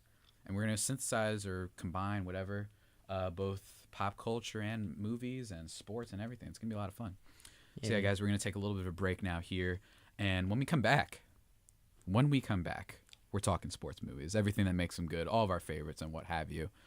So stay tuned, guys. You won't want to miss it. You're listening to The Digital Dash here on 90.3 WMSC, Upper Montclair. What's up? And we're back, everybody, here on 90.3 WMSC Upper Montclair. I am joined by Mr. Jack Barteck and Trevor Gioia. Hello. Hello. My two assistant DJs. I put them through the ringer before. Like, they were sweating, man. Like, I actually feel bad. I almost feel bad. I'm you good. know what I mean? If I had a soul, I would feel bad. As basically I'm good. And, just asked them about the program and stuff, and that was really fun. I really like it just scaring these guys, you know what I mean? Like, just an interrogation. Like, I really like it. It was a lot of fun, like, just messing with you guys. But now we're doing the fun part, and that's sports movies. Yeah. You know? We just want to talk about sports movies because, like we said before, and, what I told you guys is that Trevor, big movie guy, Jack, big sports guy. So, what's the logical connection there? Let's talk about sports movies. Yeah. It's because they're awesome. Yeah, they are. So, when it comes to some of your favorite sports movies, Jack, let's start with you. What are the first that come to mind? I got a list of 15 for you. Ooh, This is all my right. 15. I thought about this deeply last night. I thought about it a lot too, actually. So this is the list of 15 that I carved out, and then I have a little bit of an honorable mention, but I'll leave those out. So this is my list of 15 in order, loosely, give or take. Rudy. Okay. Space Jam. Okay. Remember the Titans. Okay. Hoosiers. Okay. Rocky. Mm-hmm. Coach Carter. Mm-hmm. Miracle. Okay. Sandlot. Great. Moneyball. Excellent. 42. Great. Forgot about that one. Bad News Bears. Haven't seen it. Really? I forgot that I haven't seen Bad News Bears. Huh. No, I haven't seen it. No. Interesting. Field of Dreams. Mm-hmm. Yep. The Blind Side. Okay. Keep going. This is going to be a weird one. He Got Game with Okay. Ray Allen. Okay. And We Are Marshall. We Are Marshall. Okay. Interesting. Trevor, go through some of yours. Real quickly. Mine are very weird. I can't. I'm like really excited to see what you're gonna say. Obviously Field of Dreams. Mm-hmm. Rocky. Okay. Talladega Nights, The Ballad of Ricky Bobby. Okay. I hate Will Ferrell, but What? I love that I movie. said it. No, I'm kidding. I don't hate Will Ferrell. I think Step Brothers is the most overrated movie of the last 20 years. Continue. Probably, I've seen a lot. It's just I'm like, Remember the Titans. Okay, good. That's my top. Good. That's my. That top. wasn't the GIF. That was the GIF I used for the tweet. You know what I mean? No, I love Remember the Titans. Remember the Titans is awesome. Mm-hmm.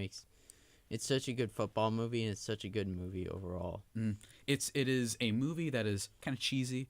It's like a very 90s feel good movie. It's a very 2000s. But you know it's what? a very It's 2000s important, man. movie, but it's Whatever. awesome. It works. You know It what I mean? really does. I do sometimes with some of the developments that have happened in this country, though. I start to wonder, why do you think they were showing Friday Night Lights, guys? I mean, not Friday Night Lights. What was the lesson you took from Remember the Titans as a kid? Just people I know that love that movie, but then they say certain things on Twitter in our senior year about riots that are going on and making disparaging comments about black people. Maybe we need to play Remember the Titans more. Maybe we need to have them glued to the seat. Yeah. Did you think that movie was just about football? You know what I mean? Like, what did you think that movie was about? You know what I mean? It's an awesome movie. Shouts to Ian Palestri if he's listening. I hate that kid. I just yeah. I don't care if he's listening. Whatever, dude. And I agree though. Don't feel bad about the Remember Titans. It's great. So I'm just gonna go through some of mine because I actually cropped them into my favorites, others that I like quite a lot but I have some issues with, and then some I'm not a fan of. So just some of my favorites. Moneyball. Love Moneyball. Is excellent. Creed. Ooh, Oh Sherry. yeah, One. Creed. Yeah, Creed. Oh my Take god, one. that's awesome. Jerry Maguire. The pilot of Friday Night Lights. Yes, I'm counting that as a movie. Warrior with Tom Hardy and Joel Edgerton. That White was Man okay. Can't Jump. The Fighter. Remember the Titans. And I put this as part of it. Basically every 30 for 30. Yeah. document- Yes, Yeah, yes. I thought about every, that. I It's thought okay. I thought They're about I thought about the two because I didn't know if every third, like the 30 for 30s that I like are not the ones that most people like. Mhm. Like Yeah, I like a XFL. lot. I like a lot Mhm. of the 30 for 30s. Now some others that I have that I like but don't love. I like Glory Road. It's essentially the Remember the Titans but for basketball. If you guys Yeah. haven't seen that one, it's really Yeah, good. yeah. It's really good. Actually, I- kind of I- underrated. It might be one Did of I my favorites. not fe- put that on here? Thought I There's a had. lot out there, man.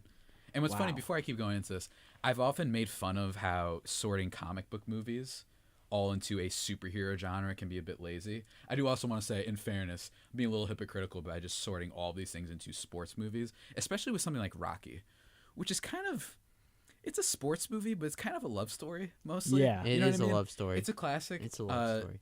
Doesn't age perfectly. It's a tough watch now a little bit. It's a little bit slow, especially at the beginning. Still great. No, it's has not. its place. It's not slow in my opinion. It's perfect. Well, your opinion doesn't matter. That's great. That's great.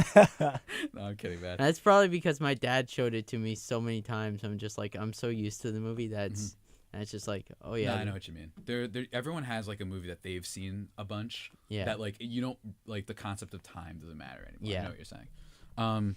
Some other ones I have on here. Okay, so I put Varsity Blues on here. This movie's atrocious, but it's like remember I told you about Good Bad. That's Yeah, what Varsity yeah. Blues is. Now John Voight turns out to be a real life supervillain too with some of the things that he said, but in the movie he plays this like dictatorial like dictator type of coach. There's also here's another thing. Does not age well. All right, that movie does not age well. You remember? Have you guys seen Varsity Blues? I have not. No. There's a character named Tweeter. And I forgot. he's played by Scott Conn, who you might know from Ocean's 11 or the Hawaii Five-0 Yes. television series. Mm-hmm. And Oh, I might have seen it. I think and I've he seen plays this very braggadocious, misogynistic kind of character. Oh no. There are things done Oh, in that no. movie that you're like, oh, Okay. yeah, political correctness is kind of good sometimes. You know what I mean? Just the way he talks about girls, the way he treats girls. The movie kind of just is like, oh, whatever, he's having fun. It's funny. And it's like, looking back now, it's like, no, like, we need to get a little bit better. If you see the movie, you'll see, like, there are points when they're driving out on the town. And it's, with him specifically, does not age well at all. See, There's this a bikini whipped cream scene, which the movie's famous for. It's just... treatment of women and how it views them, not great at Varsity Blues. So I'm not condoning it all, but it is a good bad movie because there's just things that happen in there Yeah. that are really funny if you're with the right people. So that's one of them I had in there. Blue Chips. Have you guys ever heard of Blue Chips? Yes, I've seen It's with Blue Shaquille Chips. O'Neal. It's not great, but I kind of enjoy it. Yeah. Shaq is good. He's like He's good in funny. that movie, He's right? funny. He's just funny. I like seeing him in that movie. The part, it's so ridiculous, slightly racist the way that they find, like for everybody, for like Larry Bird or whatever is like in like a farm and like playing on like a tractor or whatever. like these super stereotypical things, right? Shaq is playing in like a warehouse with chain. You know what I'm talking about, right? Like it's like they're like Yeah. they're like what. We need to make sure people know where these guys come from. You know what I mean? Like they have like it's just funny to me. when you see Can that I say movie. something controversial? Of course, I welcome it. I think Best in Show is probably my favorite. Like ridiculous. Best in Show. Which is Best in Show again? That's the dog competition movie. Oh, I've heard of this. I haven't seen it though. It's I haven't so seen stupid. It's so funny. it. And some other ones I'm gonna throw out there. Caddyshack. Guess Oh Caddyshack. Yeah. my! Oh, You good, bro? oh. Okay, so here's the thing about Caddyshack. I love that movie. I can watch that movie on repeat. I like it. I don't love it. I love it. Probably because I didn't see it as a kid, so it didn't age as much with me. No, it's like it looks good on you. Okay, yeah. So I was about to get on this. There are every line in Caddyshack from Rodney Dangerfield. Bro, Trevor's laugh, man. Rodney Dangerfield, every line he has. Let me just give him a break for a second. Rodney Dangerfield, every line he has is just like ridiculous. Like he'll be like, "Oh, nice hat." Or it's like, "Oh, that's a stupid hat you got there." looks good on you though. It's just every line he. Then there's one where he's like, I'm good. this is my friend Wang. No offense. And it's like you know what I'm talking about? Like just all these random lines that don't make any sense. Bill Murray's in this, by the way, and somehow isn't the star. That's what I love about it. My favorite line from that is it's not that bad, and he just eats a Snicker bar. Yeah, it's like it just doesn't make sense, that movie. So I want to know who was writing the lines. I have no idea. It was- Someone was feeling themselves writing that script. They were like, "Oh, I got it." Like, how did it some was of those National lines get It was approved? National Just Lampoon. like do whatever he wants. He's just like, "Oh, looks good on you though." Like just it's just funny. Like I don't know. I Really just love that really dumb movie. lines in that movie. So I put that in there. I put Hoosiers. It kind of like romanticizes Indiana basketball. Yeah. Some people complain where they're like, "Oh, it's the white people's movie or whatever," and it's like, you know what I mean though. But it's like, Yeah. is it necessarily accurate to what the NBA, for example, looks like right now? Not exactly when you just No. look at the demographic, obviously, but like college and all that stuff. And I'm like, it's a feel good story. It's not the best. You know what I mean? It's Yeah. not the best sports movie, but it has its place. I think it's I haven't it's even directed watched well. that. It's not bad. I like it. It's like it's old. You know what I mean? It's Yeah, like yeah. old fashioned. You know what I mean? It's definitely It's like aged. it's a classic. Yeah, it's like an aged, like Rocky in a lot of Yeah, ways. yeah. So I respect Hoosiers. I put Invictus on here. Is that Morgan the- Freeman does not age well in anything from now on because of what happened with him, but he's great in this movie. He kills it as Nelson Mandela for sure. Like perfect role for him. And Matt Damon's in this. Good movie. I enjoy that movie. It's pretty good. I think it gets underrated a lot. You know, Clint Eastwood, he's doing his thing. And doing his very Clint Eastwood type of like shots that he does. They're super dramatic. If they're like going to the bathroom, it's like anything has to be dramatic for Clint Eastwood. So I put that on there. This was dumb. I put the opening cinematic in Final Fantasy X, which is just like this made up sport where they're in this giant aqua ball and they like kick the. It's weird. Just look it up. And so that's a fake one. And then I put the Karate Kid. Oh that's a good yeah, one. that's Yeah. a good one. I didn't even think about I that. think the YouTube Red series is actually a better sequel series than the sequels. I didn't finish it. I only watched the Cobra Kai you're talking. Yeah. So I enjoyed that one. So here's when I get wild, right? So here's some that I don't like, and not that I hate these movies, but I don't like them. Don't like Coach Carter. Really? Too melodramatic for me. It's too much. It gets to a point where I'm like, yeah, it's fine. It's fine. Okay. Like I said, I'm not hating, by the way. I Okay. could be wrong. Another one I put on there, Friday Night Lights, the movie. I do not hate this movie. I think my problem is that I saw the show first. my brother. Okay, yeah, I that think makes that's the sense. problem. That If makes my sense. brother was here right now, What would he do? What would he do? he would probably I'd scare him. he probably would argue with you. He your probably brother's would. name? Mitchell. Is he listening? I don't know. Well, the coward out there, if you're listening, I dare you to debate me on this, all right, bro? I ain't scared of you. And Up the, here on the digital dash, bro. the show and the movie are Mhm. fairly similar. Yeah, They're just from what I saw. they're Yeah. just- they're You want to just- win? I do like saying. I say this like sometimes like unprovoked, no context. I'll just be like, "You want to win? Put booby in." Like I'll just say that sometimes, like out of no. I'll be like taking my final to be in my head. I don't know. It's just I remember. I think my friend just kept saying it and it just stuck. It's a fine movie. I just think I don't like it because I saw the show first. Yeah. And that Kyle Chandler kills it. That makes Michael B. sense. Jordan, Zach Guilford, all That these show guys is are just so yeah, good. it's so good, man. We're gonna have an entire segment on Friday Night Lights at some point. Trust me. I've been waiting to do this. I've never seen Friday. Watch Night at least You- watch the pilot. You should really watch it. I, at I'm least not. watch I'm the not. pilot. I'm not a football person. It does. You don't trust even it. have to be a That's football what's crazy person. about it. You don't need to be, bro. One of my good friends, he does not like football. He streamed in like 2 weeks. Finished Most of entire the thing. story takes place away from football It's and high has school. nothing to Yeah. do with football. It's high school stuff, and you know me, we love our like high school type of shows and whatnot, and yeah. movies. Or at least I do. It's excellent. The acting is great. It's one of the. I'm not even just saying this because I like the show. It's one of the more underrated dramas probably in television history for sure. Had a lot of trouble keeping the ratings going. You know what I mean? It almost got canceled, and then they had to continue it with the East Dillon saga and all that. At least, Trevor, your assignment is to watch the pilot. Okay. That's your assignment for at least by I the did next 3 watch. weeks. I do think my favorite like sports Mhm. like real sports doc is like that's a series is the Last Chance U. Oh, Last that's Chance U is so good. I never seen. haven't I've finished it. never seen a show that was like so well done Mhm. about like East Mississippi or like I Mhm. never thought like something like that football. And I love the way they tell the stories. It's so of the good. play. It's really so good. interesting. for sure, they do such great work there, man. Another one I put on here for something I don't like, Invincible with Mark Wahlberg, the Eagle fan, man. Not a fan of it. I might just be biased because I despise Mark Wahlberg. I can agree with you on that because when I saw it in theaters, it was okay. I saw it on Netflix like last year. No, I saw it in theaters, and I remember it was just okay in my opinion. Yeah, it's fine. What? I don't know. I feel like people like that movie way too much for some reason. I'm like, I don't know why people like that like movie. Rocky's great. It's like kind of a Rocky-esque story, and it's like, this is fine. So what's the Mark Wahlberg beef here? So the Mark Wahlberg beef is, well, first of all, things that he's actually said with the whole "I would have stopped 9/11" thing. That's not good. But like he said like one time where he was like, if I was on that plane, like I would have stopped it. I'm not lying. So I don't like that. Yeah, Mr. Tough Guy, all right, dude, like whatever. He also broke someone's face. That's another thing. He assaulted someone. You probably knew about that, right? I heard that story. Which I know that's a little bit more dicey, but the 9/11 thing he straight up said. And then I can't stand how popular he is for how good of an actor he is. He's fine. I actually enjoy him in some movies. I love him in The Departed. He's excellent. That in The movie's Departed. so movie's so good. I can't watch that movie though. When people talk about depressing movies, it's my number one. I can't watch that movie. I can't. Because for me, just to go on a quick tangent, that movie to me represents, I'm going to get really movie and silly nerdy.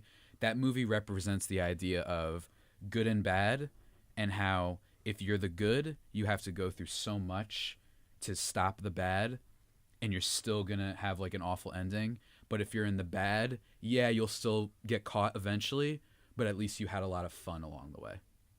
That's And interesting. it's a concept and idea I can agree that with disturbs me. Where both of them, spoiler alert for The Departed, the 15-year-old movie or whatever, that both of them die at the end, or by the end, I should say. But even though Damon's character, who's the snitch, even though he dies, I didn't feel fulfilled at all. I was just like, yeah, well, the guy who spent all the time, he's dead. You know what I mean? Trying to catch this guy. So I looked at it as that movie trying to say that, yeah, the bad will lose and you can beat them, but they're going to have fun at least. You know what I mean? Mm-hmm. It's a concept and idea that I do not like to think about ever. So that's why I don't like that movie. It's a great movie, but it's like depressing. for me, like talking about sports movies, that I personally Whoa. What kind of transition was that, Trevor? Have you learned nothing? I'm trying to help out. Yeah, I know you're trying to help out. Go ahead. But what did you want to say? Yeah, for me, like there are a few sports movies that I just don't understand why people Let me finish my last two, by the way, for the ones that I'm not a fan of. The Blind Side. I just feel Jack must feel like I'm just subtweeting him right now. That's controversial. I used to like it a lot. I have no idea how it got nominated for Best Picture. I think that was a correction course thing by them because this is the year after the Dark Knight fiasco that they were just nominate everything that people might have liked. It's just a little bit too cheesy for me. It's fine. It is. I don't begrudge anybody who likes it. When I rewatched it recently, it was very cheesy.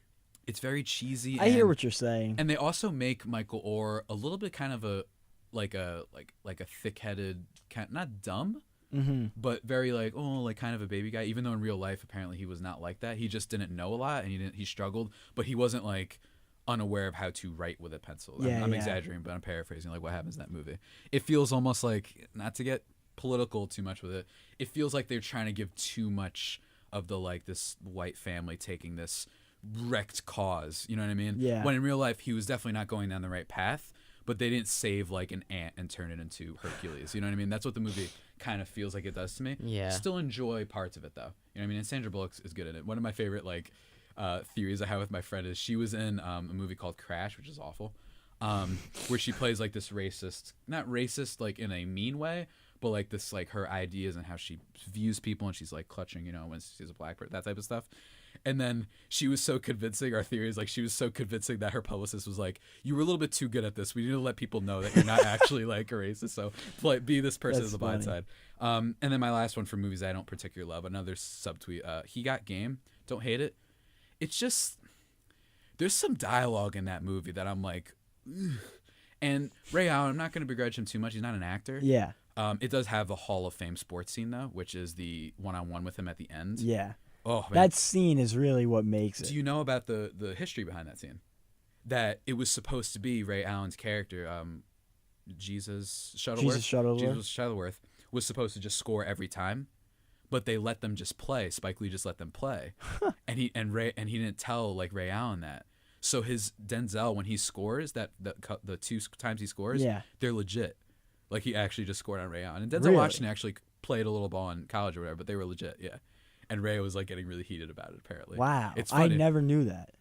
You could look up some things on it. I know Bill Simmons. We mentioned him before. He did a podcast with Denzel like a month or two ago, and he talked about it. He's like, "Yeah, I try to score on him." That makes it And I even knew better. he was. Yeah, it's great, right? You know that like it was legit for How the. big is Denzel? Oh, he's how tall? You mean? Yeah. Oh, I don't know. I think he's like 6'3". No, I don't know actually. I'm gonna look that up. But Trevor, Yes. what were some of the ones that you wanted to say that you're not a big fan of? I recently like just for me like I agree with you on The Blind Side a little bit. But the other two, I have a couple that I'm just like okay, like the rookie of the year, Mm-hmm. and like the other Disney baseball movie. I forget the rookie. Pitch. The I don't Rookie? know. It was Not also exactly called sure. The Rookie. He's 6'1", by the way. Wow, that's The Rookie. impressive that he can Yeah. score on Ray Allen. That's pretty cool. Like for me, those two movies are just so boring and just not interesting. Okay. Like they're Just cut straight to it. I like they're, that. they're just like the same story over. One's about a younger kid and one's about like an older, Yeah. and it's just like it's the same story. I get what you're saying. And the other one that I like I love Miracle, but I love the documentary a lot more from HBO. Because Yeah. it handles everything perfectly. I got what you mean. I It do like doesn't- Miracle on Ice though. I think that movie actually makes me want I to play thought hockey. When I that see movie. That movie It's is great, something man. that no I- matter what I'm doing, if Yeah, that is man. on, I will watch You it. get the I- suicide scene when I see that Oh I'm like my I'm God. in. Let's go. It makes me I'm want to in. run through a wall. Yeah, there's some scenes in some sports movies. This Yeah. one's particular where like if I see it, I'm in. I'm The- like, let's go. Let's The go. Rudy scene where Oh. they start chanting his name. Of course. Oh, And I don't Rudy- even gets love me every Rudy, time. but the I- one scene is just so good. You know. I for me the reason why I said Talladega Nights is one of my favorites. It's because I can watch that movie on repeat and I just can quote all the lines. I haven't said it because I refuse to. Because I don't know. Will Ferrell's fine. no, fine. He's funny, but, like, I don't like He's him. funny, dude. I He's love funny. I just love- hate Step Brothers. I think that's my problem. I love I hate that movie. I love Talladega Nights Mhm. because some of the jokes in it are just so like ridiculous.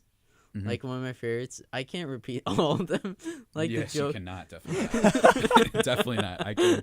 Like I have the even. s- I don't like- even remember the last time I saw that, and I can attest to that. the Speed Channel, like the Speed Channel profile on John Gerard. hmm That whole scene is just so hilarious if you remember it. Yeah, I think I do. It's been a long time.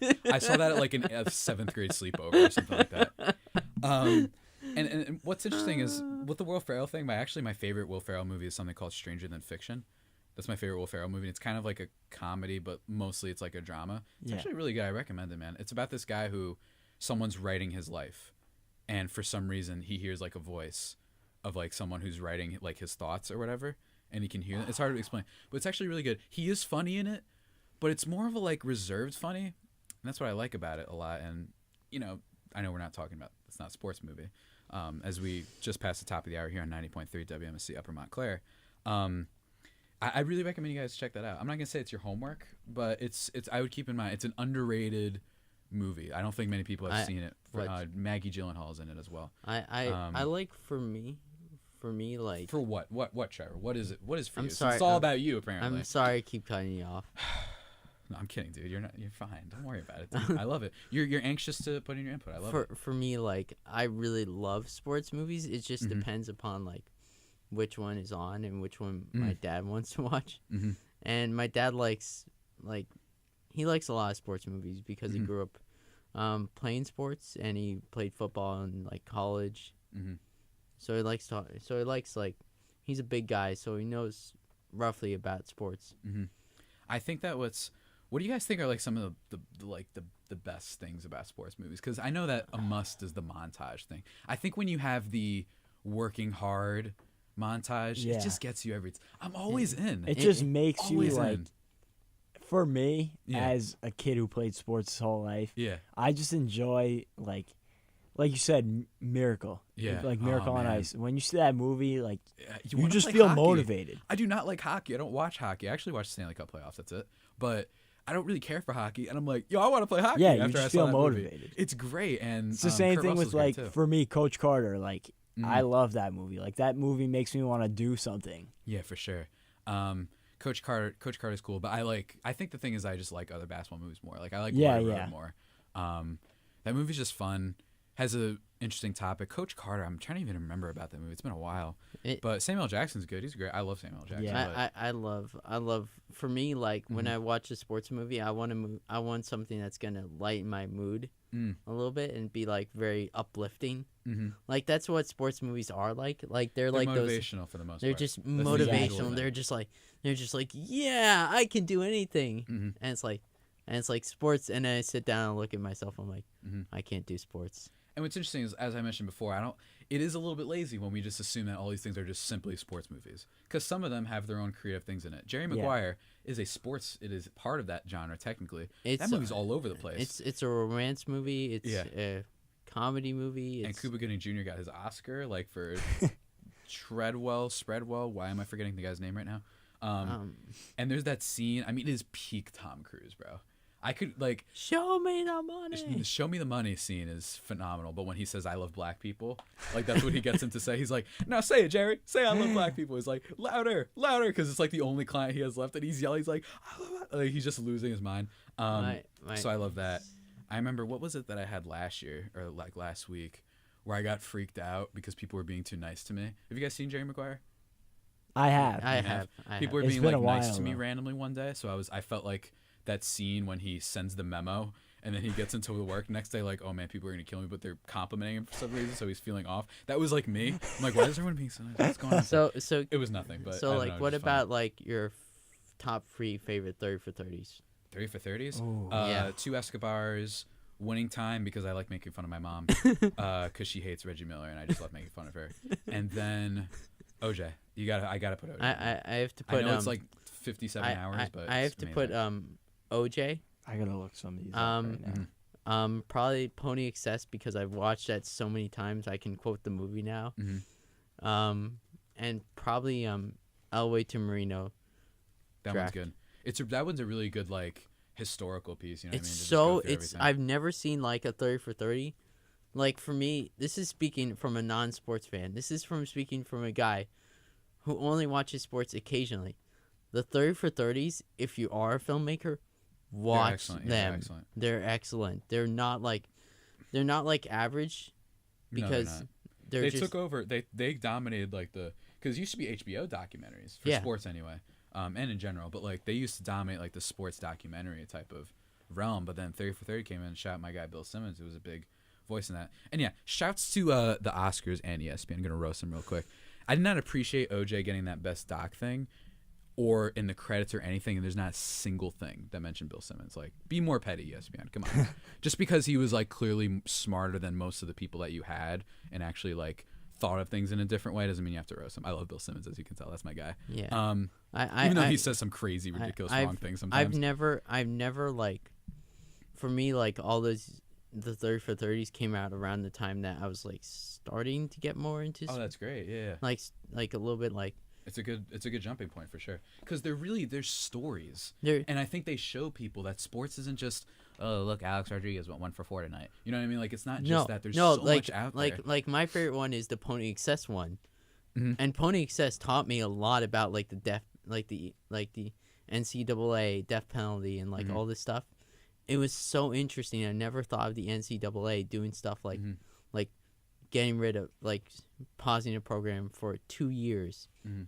and doing stuff like that, and the football team never recovering after that. It's true, man. And what I think is interesting is, oh man, what was my point that I was gonna make with the 30 for 30s? Not with 30 for 30s. What was I gonna say? Keep going, Trevor, because I forgot what. Basically, for me, like seeing those as a person who's a non-sports fan, it's like from a different perspective Right. because you're getting this like Yeah. like Great point. you're probably Jack. You're probably like when you watch the 30 for 30s, you're like, this is cool. Yeah. Well, if like Yeah. you're You remember it more. I remember so many lines from Pony Excess Mm-hmm. because it's so interesting and so different. I have never heard a story like SMU before, Yeah, yeah. and like my dad almost got drafted to the USFL. Like Mm-hmm. that's he almost got dope, yeah. drafted. That's dope. Yeah. It's interesting to hear like a different view on it. Because they are just good movies. Yeah, You know what I mean? Like yeah. they're super well made, and they kind of a little bit came out of nowhere. People are like, all right, they're doing the 30 for 30 thing. Bill Simmons is one of the people, and okay, like he's great, but like, But then they came out and you get Winning Time. 4 Days in October obviously is Mhm. awful. Four days in October I didn't watch. I respect how like- much of a It homer was he is. it was You know what I mean? it was good. It was good it was if you're fine. not a Yankee fan. It was fine. I'm not even like objectively. I think it was a fine 30 for 30. It's just not one of their best, and it's just so funny. Like he was like, "Yo, we got to do this." Yeah. You know what I mean? And it's like My- I think my- they chose a good thing with it, which was just the fan perspective of it. Mm-hmm. So I think that was a good. My choice. other favorite one is there's so many good ones. People like Jordan Rides the Bus is like another one. there's so many good ones. That was a good one. The one where it's about the guy who caught the ball at the Catching Cup. Hell. I was just Oh. gonna say that. Yeah, Catching with Hell. Steve Bartman. Bartman. Right, I've right. never. That was so good. It Come on, was Chicago. so good.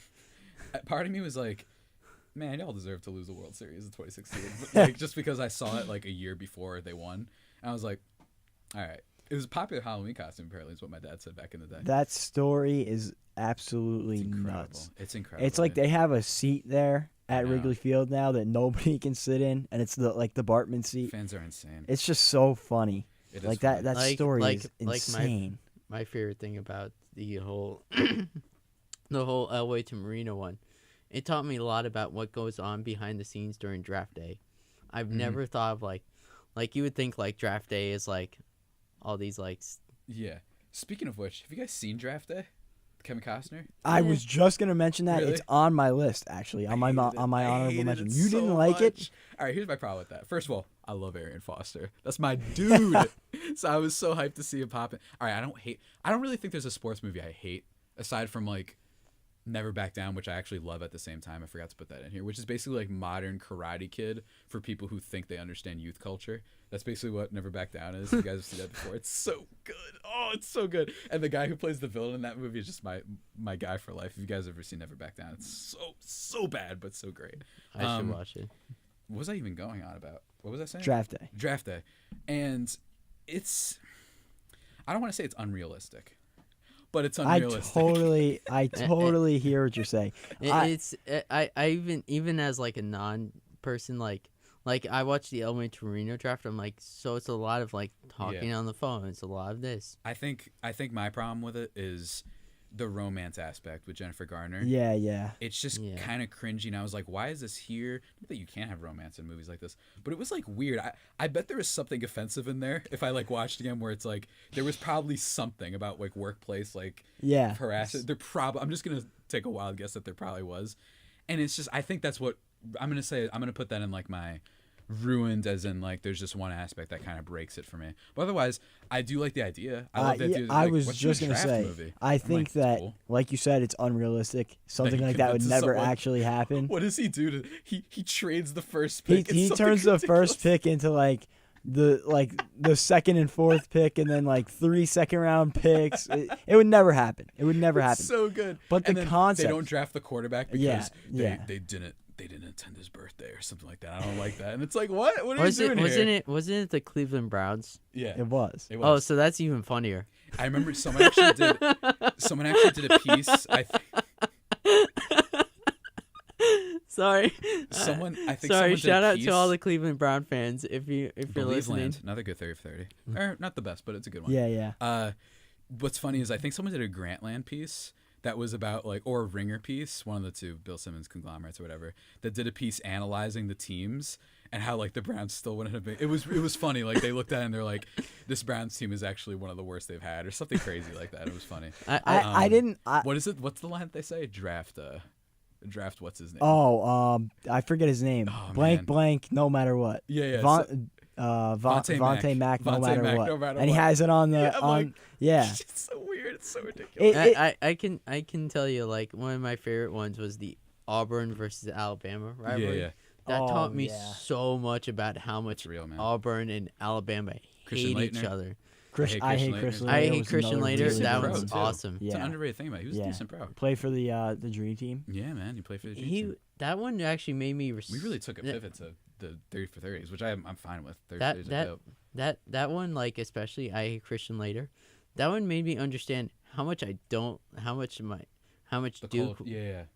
was, Like, about like how big and how much I still don't like Duke. Not many people do. not many people do. My one friend John, who was talking last week, he loves Duke. He doesn't go there or anything. He likes them. He likes JJ Redick. I love JJ Redick too.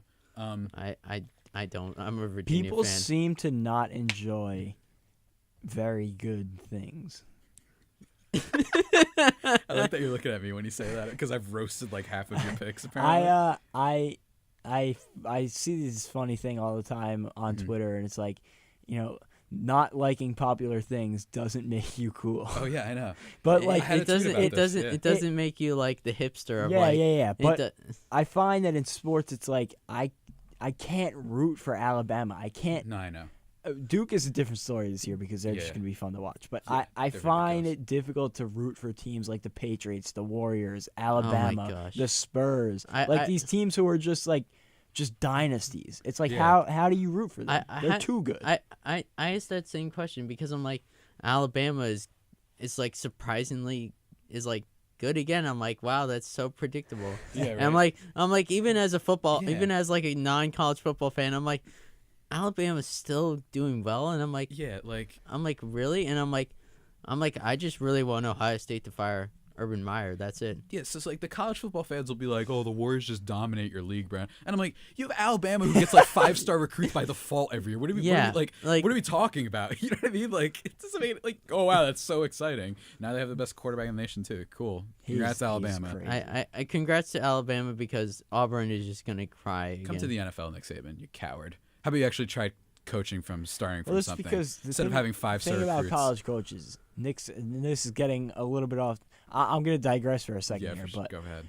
coaches like Urban Meyer Yeah. and Dabo and I hate Nick Dabo Saban Swinney. and Dabo Sweeney, and even in college basketball, coaches like Tom Izzo and Mhm. even Coach K to an extent, Roy Williams. It's not even that they're the best X's and O's coaches. Yeah. In college sports, a lot of it is recruiting. And Yeah, Urban Meyer, that's the I've thing. said that Urban Meyer, I don't think that Urban Meyer is the best coach in the country, but Mhm. he is on such a different level recruiting wise. That's why Ohio State's so good every year. Yeah, for sure. Like that's definitely part Like, of it. And I when he was at like- Florida too. Like, isn't it? Yeah. for me, my only problem with Alabama is just like every single year they're just gonna Yeah, be like, man. we're gonna somehow get into the national championship again, And it's like and we're gonna alright, somehow great. win the national Even championship. even last Deshaun year, Watson beat him though. So shouts That to was my dude. so- You that remember was when they such a took great Mitchell game. Trubisky instead? Huh, I interesting. do remember. You do that. remember that? And I Huh. said that draft. So the Jets had the 6th pick. We took They Jamal did. Adams, Good pick. and I said that I wanted Deshaun Watson. And He's don't good. get me wrong, I love Jamal Adams. I think he's he's going to great. be a great player for the next few years. And They didn't want to reset on quarterback yet. yeah, I guess. really like Deshaun Watson. I mean, I really like Jamal Adams, but I still, and you could ask anybody, just like I talked about Karis LeVert on draft day. I called Deshaun Watson on draft Yeah, day. man. Well, I love the aggressiveness by the Texans to trade up for him. Yeah. And I was like, okay, yeah, he's got some problems with the picks, but first of all, I feel like every college, I could be wrong. I don't Exactly. watch college Like- sports that much, but like every college quarterback throws a lot of picks. And bottom line, I looked at it like this guy just won at the highest He is level. such a winner. He beat Alabama in the national championship. What did Mitch Trubisky played like 8 games? I'm He like, what are we literally- doing here? He changed the culture at Clemson. And I know people are gonna be like, well, Mitch Trubisky looks good now. I'm like, congratulations, you have an amazing defense, 7 good receivers, a good running back. 2 I'd good still running rather like, have yeah, Watson. He's set up to succeed. I'd yeah, me still too, for rather sure. have Watson. I think that it's more that the Bears are just a good team versus Yeah, exactly. Deshaun Watson's it's just crazy sometimes. It's just for me, like as like a non-sports fan, my Yeah. mom just talks about how much she doesn't want Virginia Tech in a bowl game. People get serious about it, man. Because my mom is from UVA, and my mom went to UVA, and she hates Virginia Tech with a burning passion. Nice. So Oh she, yeah, they do over there. The rival schools or whatever. Yeah, people. hate each oh, other. it's great because I will literally pay money just to watch the rivalry between Virginia and Virginia Tech. for sure, It's so funny. It's like Alabama and Auburn, Mhm. but not as bad. for sure. We're gonna take a little bit of a break here, and we're gonna bring it back to sports movies in just a second when we come back and finish giving our thoughts on that. It was in 90.3 WMSC, Upper Montclair. And we're back just like that here on 90.3 WMSC Upper Montclair. I'm joined obviously by Mr. Jack Barteck and Trevor Gioia. Hello. We're just talking about our sports movies, some of our favorites. One movie I want to get into really quickly, actually a couple, 3 exactly, so not a couple, 3. One of them is The Fighter. This is a very raw. This is why I don't like just always just simply grouping these things as sports movies. This movie is raw. It is. I don't want to say carried by a great Christian Bale performance, but it's kind of carried by a great Christian Bale performance. It's really good, man, and just some of the lines that Christian Bale has, hey, like he's just talking like he's a crackhead in that movie, and he does a great job. Have you guys seen The Fighter? I've I seen have. The Fighter. It's pretty good. It's pretty good, right? I just don't remember it. I do get hyped when they play "How You Like Me Now" after he beats the guy or whatever, and he's yelling like he's like rooting for him because he's in prison at this time, and he's like, "Tell T, hey man, you gotta tell him going the way." You know what I mean? He knows. Hey, put him on the phone. Like, listen to me. Like, he's so good in that movie that it's just great. And then of course you might be surprised because the bane of my existence, Mark Wahlberg, is in it, but Christian Bale offsets it pretty much. Another one. Have you guys seen Warrior? No. I don't think I have. Modern day Rocky is what this movie is. Really? It is. It's a UFC movie. UFC fighting, mixed martial arts. Joel Edgerton is in it, and Tom Hardy. They're the stars, along with Nick Nolte, who you might recognize as the bear from Over the Hedge. No, I'm kidding. That's not his most iconic role. But like Over the Hedge. Yeah, you remember Over the Hedge? Wow. He's Nick the bear Nolte. guy. That's a classic. He sounds like he smokes like 8 packs a day. That's Nick Nolte. Nick Nolte, the wild man. Yeah, the wild man of Hollywood. He certainly is. You ever seen 48 Hours? I've seen that, yeah. That movie does not age well. It's good. I like it. When it comes to the racism, ooh, the 48 Hours does not age well with that. There's a whole scene that you're like, although there is a great scene when they go to like that Confederate bar or whatever, and he just goes off. He tells them to like pretend that you're a detective or whatever, and he kills it. That's when you knew Eddie Murphy was going to star. But anyway, what was I saying? You were talking Warrior. about The Warrior. I really recommend you guys seeing that. I actually have the DVD. I'll bring that as a present to you guys like next week, and you guys can share it or whatever. Yay. I have it on Blu-ray. It's so good. I don't have a Blu-ray player. Let me. It's really good. And there's gonna be points when you guys are like, yo, like you're gonna have that moment where you're like rooting for him, because one character is the underdog type, and the other one is the favorite type. Okay. And it's these two different stories, and they're both really good. But I think Tom Hardy kills it in the movie mostly. But it's like secretly like one of the better sports like dramas in general that has come out in the past like decade. Have So I you recommend that one. seen Southpaw? I haven't yet, no, because I was going to. I forgot why I didn't, but I remember not doing it. And then I was like, oh, I'll go see Creed. I enjoyed it. But then I made the right choice. It was I love Creed. really like. I thought that the acting was really good, and I thought that it wasn't what I expected it to be. I expected it to be more like a sporty kind of movie, but it was actually I feel like it was more of a drama than a sports movie almost. Yeah. But I enjoyed it. Yeah, it was good stuff. And on the from what I flip heard. side, I realized this when I was making my list, and I only have one movie in my top 15 that was kind of like a joke kind of movie, and that's Space Jam, which is just a classic. Space Jam is a classic. But in my honorable mention, I had a bunch of movies that were like kind of comedies. So like, The Longest Yard, Dodgeball. Which Longest Yard? Old one or Adam Sandler? Adam Sandler. I've only seen Adam Sandler. I don't remember. Adam much about that Sandler movie. is funny. I don't remember anything. He had a peak. He peaked. Yeah, he had like yeah. a big peak, and then he kind of dropped down. But he has some good moments. But movies like The Longest Yard, Dodgeball, Happy Gilmore, God, Major Dodgeball. League, Waterboy. I think that those movies are He just has in a this- different category of good sports movies. Yeah. He has his lane and whatnot. I'm curious. Have you guys ever seen Rain Over Me? This isn't a sports movie. It's with Adam Sandler. No. It's with him and Don Cheadle. I think it's on Netflix, actually. I don't remember if it is I don't anymore. think I saw have. it not too long ago. It's about Adam Sandler playing not a homeless, but like a guy who's on welfare because his entire family died in a 9/11 crash. It's a really messed up movie, but Adam Sandler, like, you're just going to watch. I don't even recommend watching it, because you like watch this and it's like everyone knows. So, because this guy like lost his mind after what happened, obviously. He's had a horrible life, and then this happened. So he's basically become mentally just completely disabled, and that's what the movie's about. And it's like, oh my God, like it's a tough watch. It's a tough watch, but yeah, that's just a side thing. What else? What other movies did you want to mention? If you Just had any? just a couple of those, like the comedy movies. Like, I think the Major League is absolutely hilarious. I think that's one of my not like favorite sports movies, but I could watch that however many times and I'll still think it's funny every time I see can it. watch Dodgeball so many times. Dodgeball's another really good one. Waterboy. For sure. Actually, I haven't seen Waterboy have I seen Waterboy? Yeah, I've seen Waterboy, but it's been like 15 years. And one last one. White Man Can't Jump. Okay, Yes, so I had that in my list too. White Man Can't Jump. Here's the thing. You might think, Oh, I bet this movie had some really racist, like, messed up thing in there. It doesn't age well because a lot of movies just inherently we didn't get things as much back then. I think as a culture and whatnot. I rewatched it not so long ago. That movie ages really well. There are some things that they comment on in that movie that are almost way too smart for what it pictured, like what that movie kind of shows you that it is, which is this goofy, like, kind of comedy, bro comedy thing. Woody Harrelson's great in it. I will never get over his, like, the way he just hustles people. I can't stand Rosie Perez. That's one thing. Her voice, I just lose my mind when I hear it. I can't do it. I'm sorry. Shouts to Rosie Perez. She's like the same character in that and Do the Right Thing. It's insane.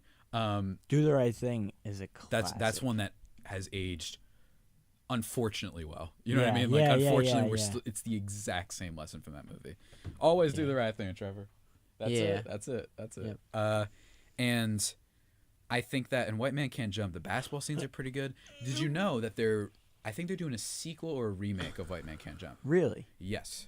I didn't know that. They announced that, I believe, last year. Now, I was wondering, and I pitched with my friends, like, who would you want to have as the Woody Harrelson character and the Wesley Snipes character?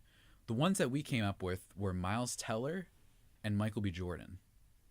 And I was kind of sold on it. I kind of liked it. They've been in movies together before, and I was like, it'd be fun. That's a good example of a movie that is great, and people might, they're lacking. I actually think that one is deserving of what would it look like now. One of my theories is that I think we're ready for a basketball movie. Okay. One of my theories has been we're probably going to we're getting really Space Jam 2. We So haven't really had a good basketball movie recently. No, we haven't. I'm excited for Space Jam 2. I am too. With LeBron. That's going to be interesting. I heard that it's not going to be... And Coogler's producing it, Ryan Coogler. Yeah, I heard it's not going to be, like, exactly the same concept. Yeah, not exactly the same. I'm just curious, like, what that's going to be like. Yeah. LeBron's making moves, man. He's going to be making some moves in Hollywood after this.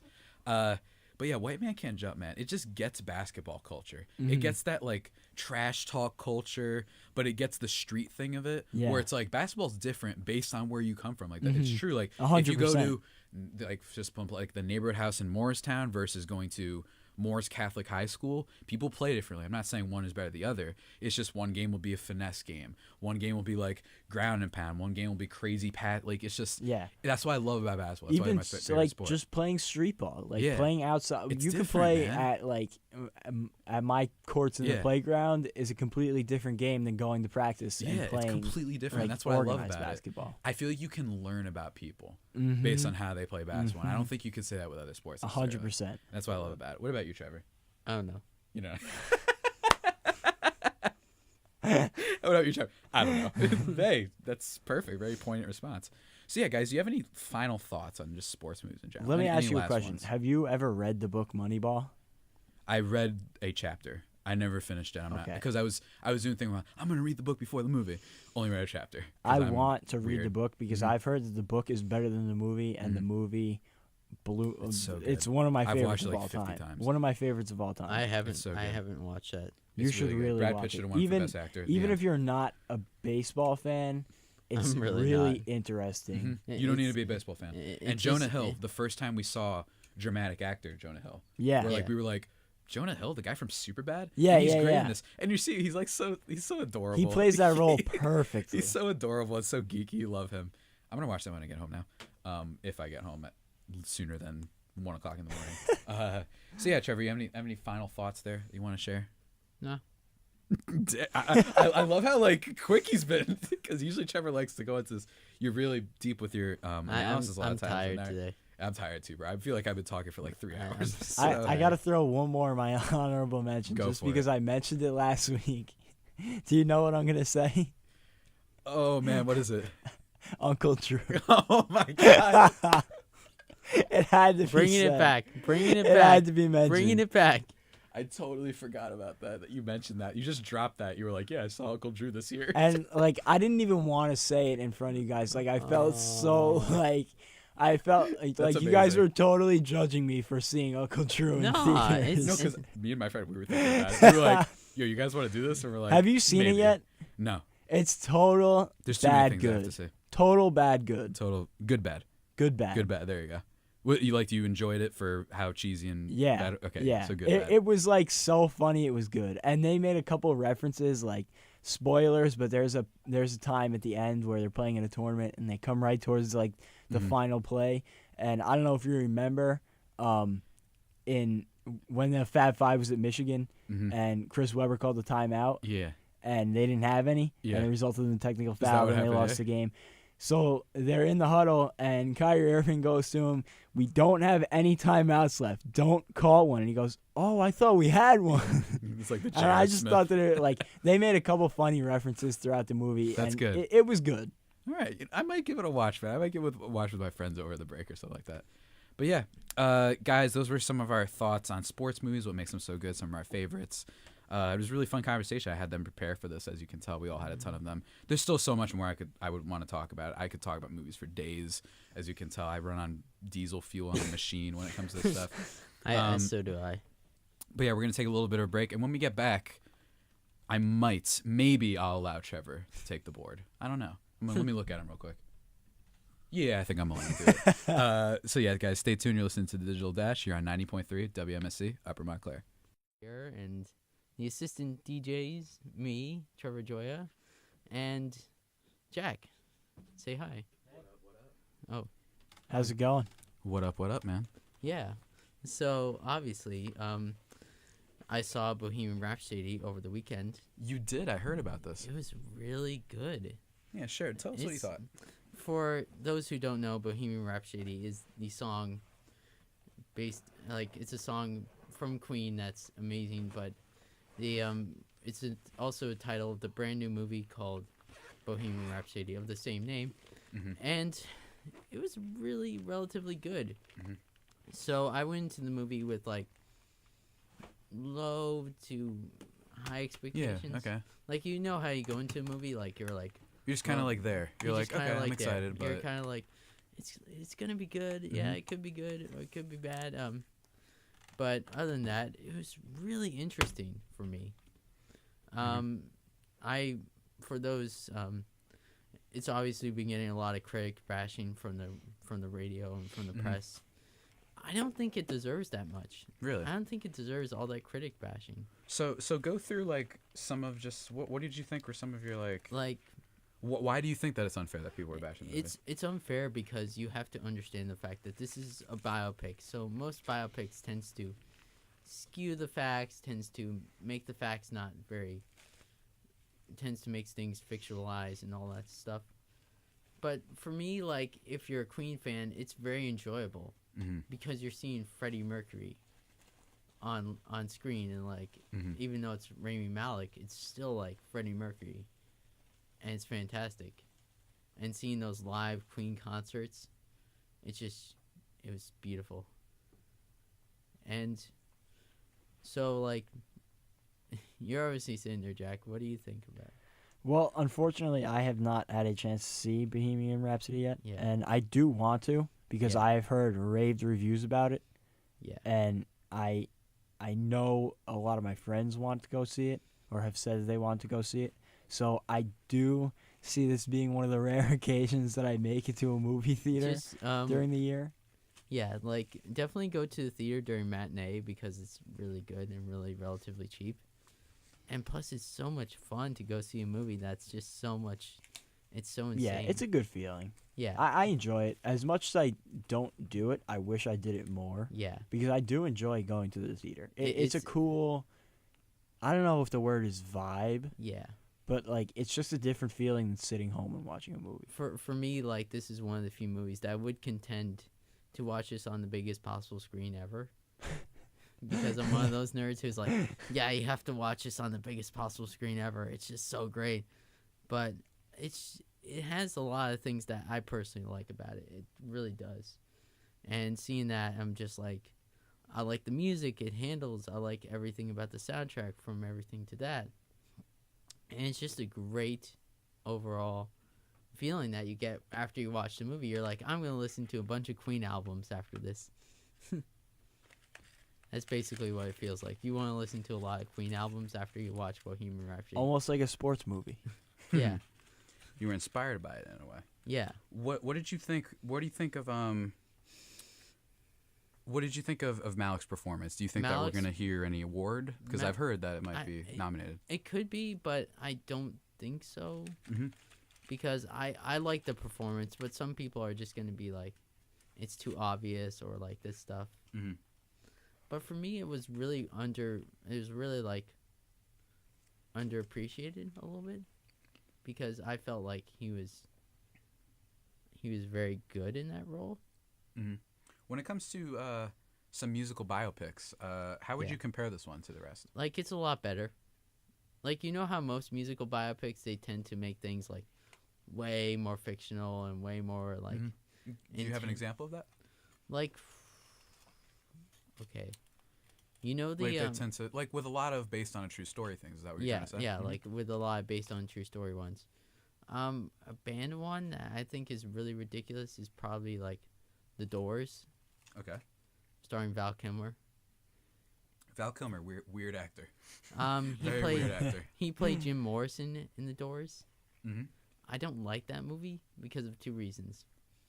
I didn't see the movie before I saw the whatchamacallit, the documentary When You're Strange. I have not seen that one. Yeah. What did you see? I'm just curious now. Do you see Straight Outta Compton? Yes. Jack, did you see that one? I did. That was really good. Mm-hmm. Now, what's interesting about Straight Outta Compton is, among many other things, not to steal your spotlight, Trevor. Yeah. I couldn't help it. I think that movie peaked Yes. at a scene in when they did the Chicago, when they say the F the Police song. Yeah. And then they basically, knowing that they're going to get in trouble, that scene is amazing. You feel like you're there. You're like, wow. You're like rooting for them. You're like, even no matter how you feel about the police and like what their message was, you're kind of like watching, be like, yeah, man, yeah. Like you're like kind of Yeah. getting along with it. Do you think that this movie had a similar scene like that? Because that would get me really excited. Did they have like the banger where like he starts playing and all of a sudden you hear them play like Don't Stop Me Now, or you hear them play We Will Rock You? It's a Like, do lot they have of anything like that? of quiet moments. It's a lot of quiet moments, which Really? I actually like. Mhm. Like, there are concerts in between it, but they play the hits, which doesn't bother me. But like, Of there's course. so many. There's one scene that actually almost brought me to tears. Really? Yeah. Interesting. Because Trevor, I love Queen. Yeah. I love Queen. You know the song "Love of My Life"? Yes.